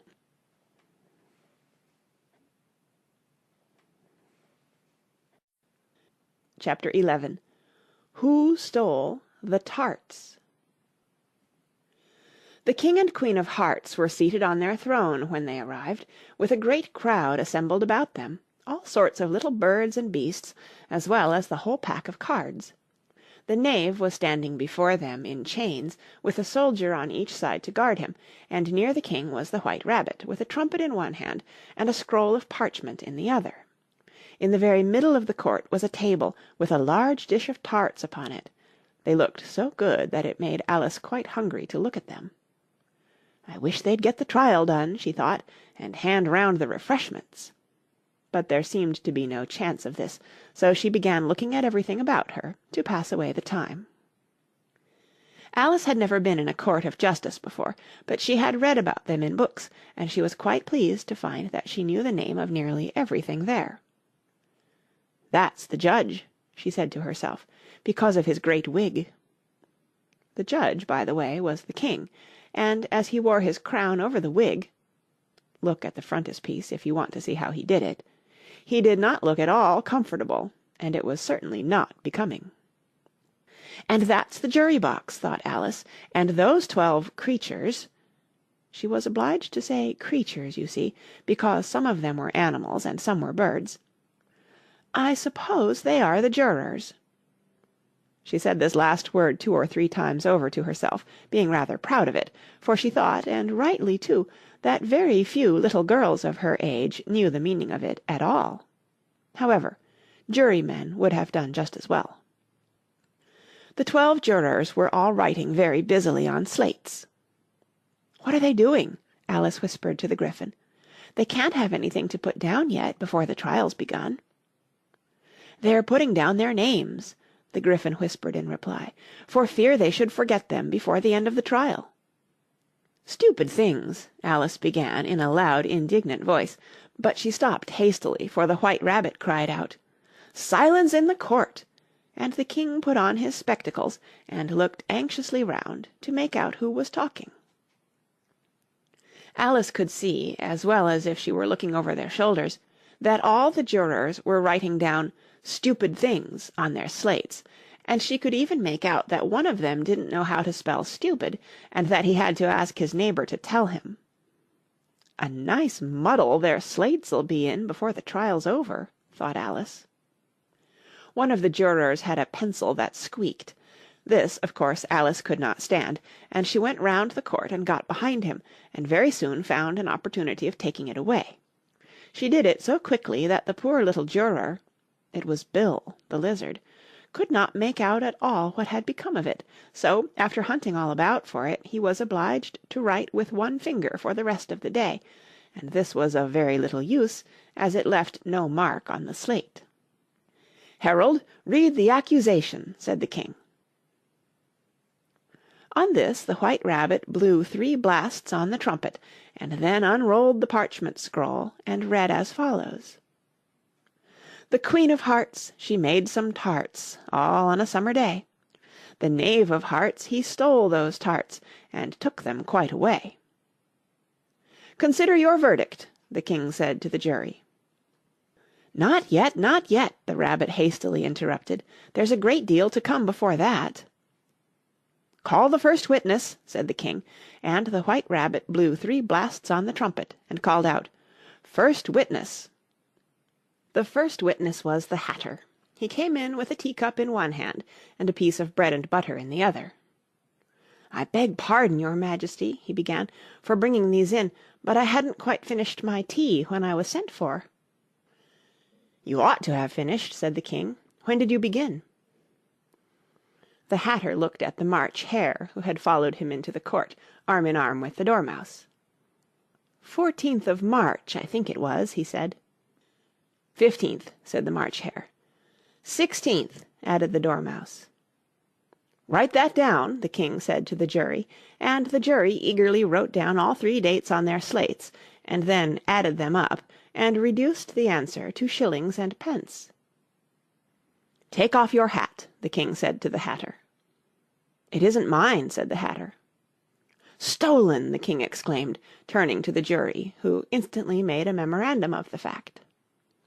"I keep them to sell," the Hatter added as an explanation. "I've none of my own. I'm a hatter." Here the Queen put on her spectacles and began staring at the Hatter, who turned pale and fidgeted. "Give your evidence," said the King, "and don't be nervous, or I'll have you executed on the spot."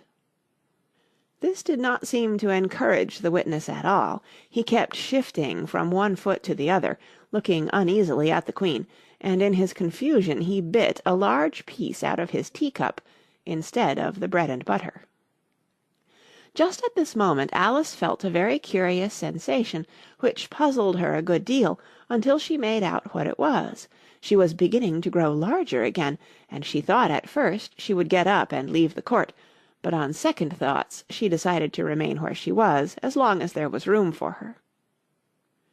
"I wish you wouldn't squeeze so," said the Dormouse, who was sitting next to her. "I can hardly breathe." "I can't help it," said Alice very meekly. "I'm growing." "You've no right to grow here," said the Dormouse. "Don't talk nonsense," said Alice more boldly. "You know you're growing too." "Yes, but I grow at a reasonable pace," said the Dormouse, "not in that ridiculous fashion." And he got up very sulkily and crossed over to the other side of the court. All this time the Queen had never left off staring at the Hatter, and, just as the Dormouse crossed the court, she said to one of the officers of the court, "Bring me the list of the singers in the last concert," on which the wretched Hatter trembled so that he shook both his shoes off. "Give your evidence," the King repeated angrily, "or I'll have you executed, whether you're nervous or not." "I'm a poor man, your Majesty," the Hatter began in a trembling voice, "and I hadn't begun my tea, not above a week or so, and what with the bread and butter getting so thin, and the twinkling of the tea—" "The twinkling of the what?" said the King. "It began with the tea," the Hatter replied. "Of course twinkling begins with a T," said the King sharply. "Do you take me for a dunce? Go on." "I'm a poor man," the Hatter went on, "and most things twinkled after that, only the March Hare said—" "I didn't," the March Hare interrupted in a great hurry. "You did," said the Hatter. "I deny it," said the March Hare. "He denies it," said the King. "Leave out that part." "Well, at any rate, the Dormouse said—" the Hatter went on, looking anxiously round to see if he would deny it too, but the Dormouse denied nothing, being fast asleep. "After that," continued the Hatter, "I cut some more bread and butter." "But what did the Dormouse say?" one of the jury asked. "That I can't remember," said the Hatter. "You must remember," remarked the King, "or I'll have you executed." The miserable Hatter dropped his teacup and bread and butter, and went down on one knee. "I'm a poor man, your Majesty," he began. "You're a very poor speaker," said the King. Here one of the guinea pigs cheered, and was immediately suppressed by the officers of the court. As that is rather a hard word, I will just explain to you how it was done. They had a large canvas bag, which tied up at the mouth with strings. Into this they slipped the guinea pig, head first, and then sat upon it. "I'm glad I've seen that done," thought Alice. "I've so often read in the newspapers, at the end of trials, there was some attempts at applause, which was immediately suppressed by the officers of the court, and I never understood what it meant till now." "If that's all you know about it, you may stand down," continued the King. "I can't go no lower," said the Hatter. "I'm on the floor as it is." "Then you may sit down," the King replied. Here the other guinea pig cheered, and was suppressed. "Come, that finished the guinea pigs," thought Alice. Now we shall get on better." "I'd rather finish my tea," said the Hatter, with an anxious look at the Queen, who was reading the list of singers. "You may go," said the King, and the Hatter hurriedly left the court, without even waiting to put his shoes on. "And just take his head off outside," the Queen added to one of the officers, but the Hatter was out of sight before the officer could get to the door. "Call the next witness," said the King. The next witness was the Duchess's cook. She carried the pepper-box in her hand, and Alice guessed who it was, even before she got into the court, by the way the people near the door began sneezing all at once. "Give your evidence," said the King. "Shan't," said the cook. The King looked anxiously at the White Rabbit, who said in a low voice, "Your Majesty must cross-examine this witness." "Well, if I must, I must," the King said, with a melancholy air, and, after folding his arms and frowning at the cook till his eyes were nearly out of sight, he said in a deep voice, "What are tarts made of?" "Pepper, mostly," said the cook. "Treacle," said a sleepy voice behind her. "Collar that dormouse!" the Queen shrieked out. "Behead that dormouse! Turn that dormouse out of court! Suppress him! Pinch him! Off with his whiskers!" For some minutes the whole court was in confusion, getting the dormouse turned out, and by the time they had settled down again the cook had disappeared. "Never mind," said the King, with an air of great relief. "Call the next witness." And he added in an undertone to the Queen, "Really, my dear, you must cross-examine the next witness. It quite makes my forehead ache." Alice watched the White Rabbit as he fumbled over the list, feeling very curious to see what the next witness would be like. "For they haven't got much evidence yet," she said to herself. Imagine her surprise when the White Rabbit read out at the top of his shrill little voice the name Alice. End of chapter 11.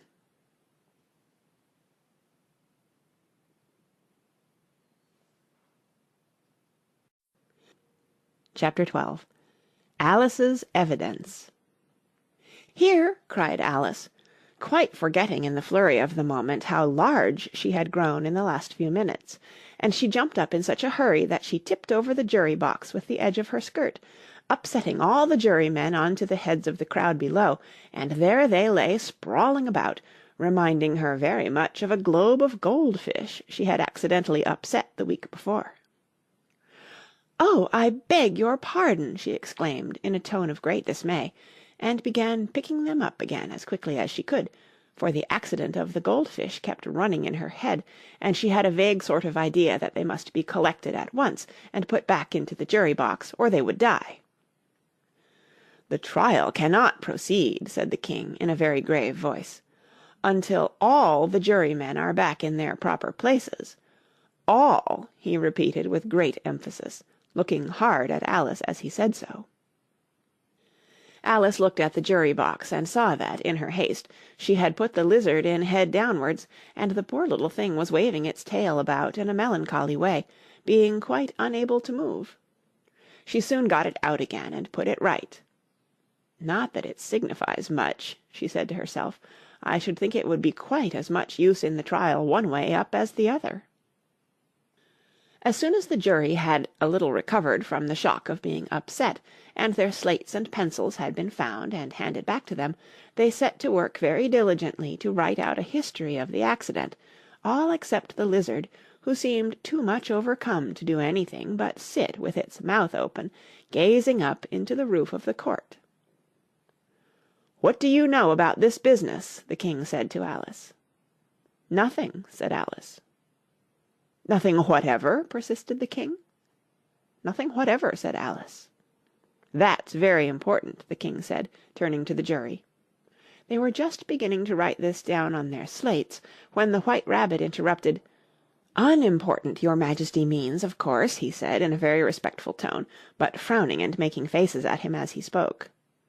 "Unimportant, of course I meant," the King hastily said, and went on to himself in an undertone. Important, unimportant, unimportant, important, as if he were trying which word sounded best. Some of the jury wrote it down important, and some unimportant. Alice could see this, as she was near enough to look over their slates. But it doesn't matter a bit, she thought to herself. At this moment the king, who had been for some time busily writing in his notebook, cackled out, "Silence!" and read out from his book, "Rule 42. All persons more than a mile high to leave the court." Everybody looked at Alice. "I'm not a mile high," said Alice. "You are," said the king. "Nearly 2 miles high," added the queen. "Well, I shan't go, at any rate," said Alice. "Besides, that's not a regular rule. You invented it just now." "It's the oldest rule in the book," said the king. "Then it ought to be number 1, said Alice. The king turned pale and shut his notebook hastily. "Consider your verdict," he said to the jury in a low, trembling voice. "There's more evidence to come yet, please your majesty," said the White Rabbit, jumping up in a great hurry. "This paper has just been picked up." "What's in it?" said the queen. "I haven't opened it yet," said the White Rabbit, "but it seems to be a letter written by the prisoner to somebody." "It must have been that," said the king, "unless it was written to nobody, which isn't usual, you know." "Who is it directed to?" said one of the jurymen. "It isn't directed at all," said the White Rabbit. "In fact, there's nothing written on the outside." He unfolded the paper as he spoke, and added, "It isn't a letter, after all. It's a set of verses." "Are they in the prisoner's handwriting?" asked another of the jurymen. "No, they're not," said the White Rabbit, "and that's the queerest thing about it." The jury all looked puzzled. "He must have imitated somebody else's hand," said the king. The jury all brightened up again. "Please, your majesty," said the knave, "I didn't write it, and they can't prove I did. There's no name signed at the end." "If you didn't sign it," said the king, "that only makes the matter worse. You must have meant some mischief, or else you'd have signed your name like an honest man." There was a general clapping of hands at this. It was the first really clever thing the king had said that day. "That proves his guilt," said the queen. "It proves nothing of the sort," said Alice. "Why, you don't even know what they're about." "Read them," said the king. The White Rabbit put on his spectacles. "Where shall I begin, please your majesty?" he asked.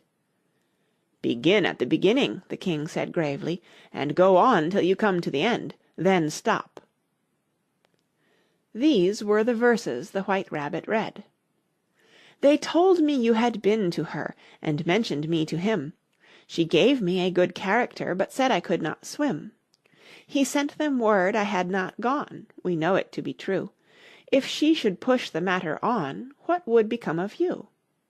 I gave her 1, they gave him 2, you gave us 3 or more. They all returned from him to you, though they were mine before. If I or she should chance to be involved in this affair, he trusts to you to set them free exactly as we were.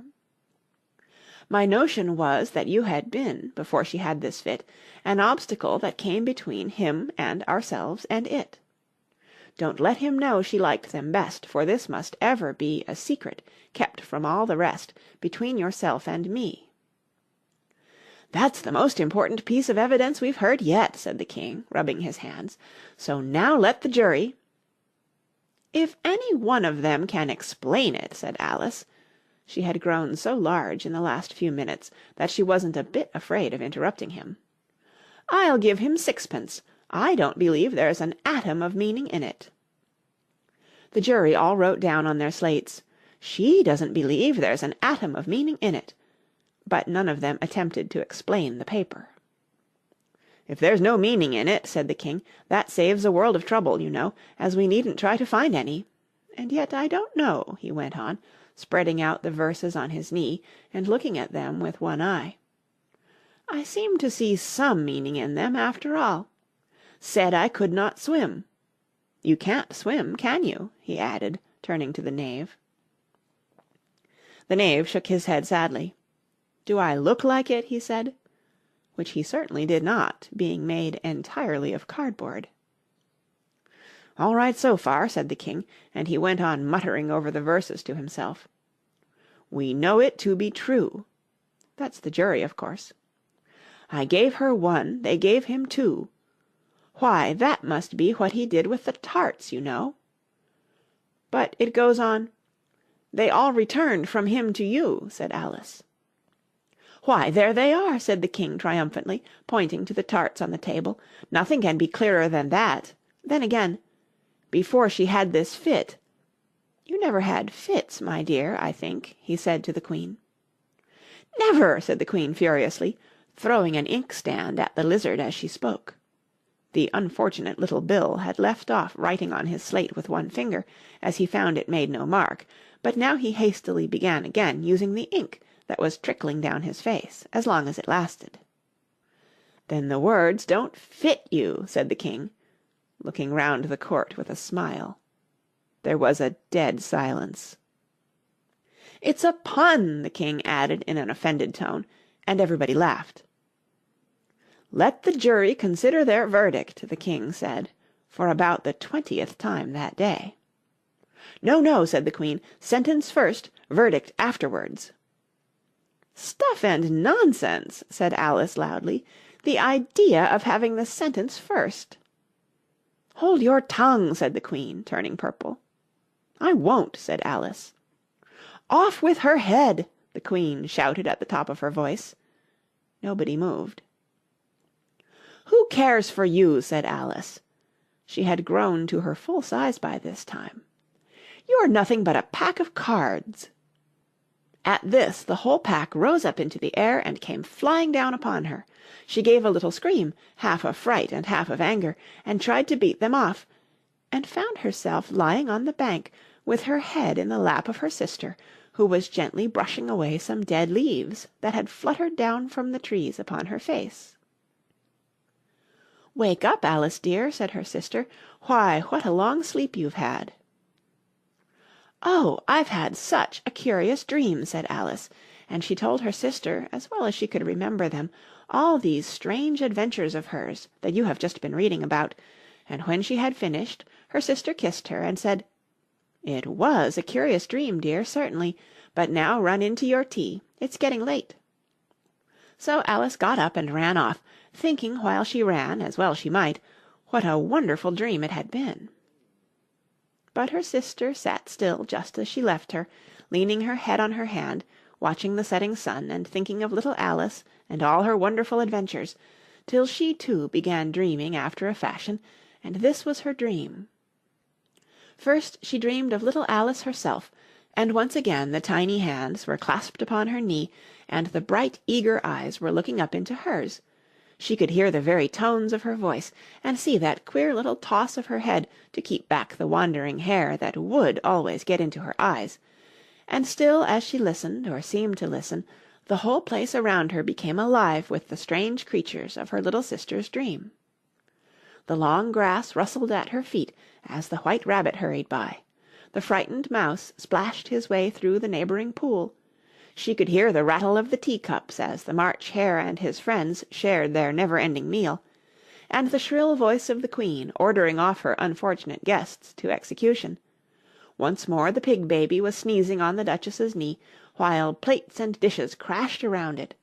Once more the shriek of the griffin, the squeaking of the lizard's slate pencil, and the choking of the suppressed guinea pigs filled the air, mixed up with the distant sobs of the miserable mock turtle. So she sat on, with closed eyes, and half believed herself in Wonderland, though she knew she had but to open them again, and all would change to dull reality. The grass would be only rustling in the wind, and the pool rippling to the waving of the reeds. The rattling teacups would change to tinkling sheep bells, and the queen's shrill cries to the voice of the shepherd boy, and the sneeze of the baby, the shriek of the griffin, and all the other queer noises would change, she knew, to the confused clamour of the busy farmyard, while the lowing of the cattle in the distance would take the place of the mock turtle's heavy sobs. Lastly, she pictured to herself how this same little sister of hers would, in the after-time, be herself a grown woman, and how she would keep through all her riper years, the simple and loving heart of her childhood, and how she would gather about her other little children, and make their eyes bright and eager with many a strange tale, perhaps even with the dream of Wonderland of long ago, and how she would feel with all their simple sorrows, and find a pleasure in all their simple joys, remembering her own child life and the happy summer days. The End.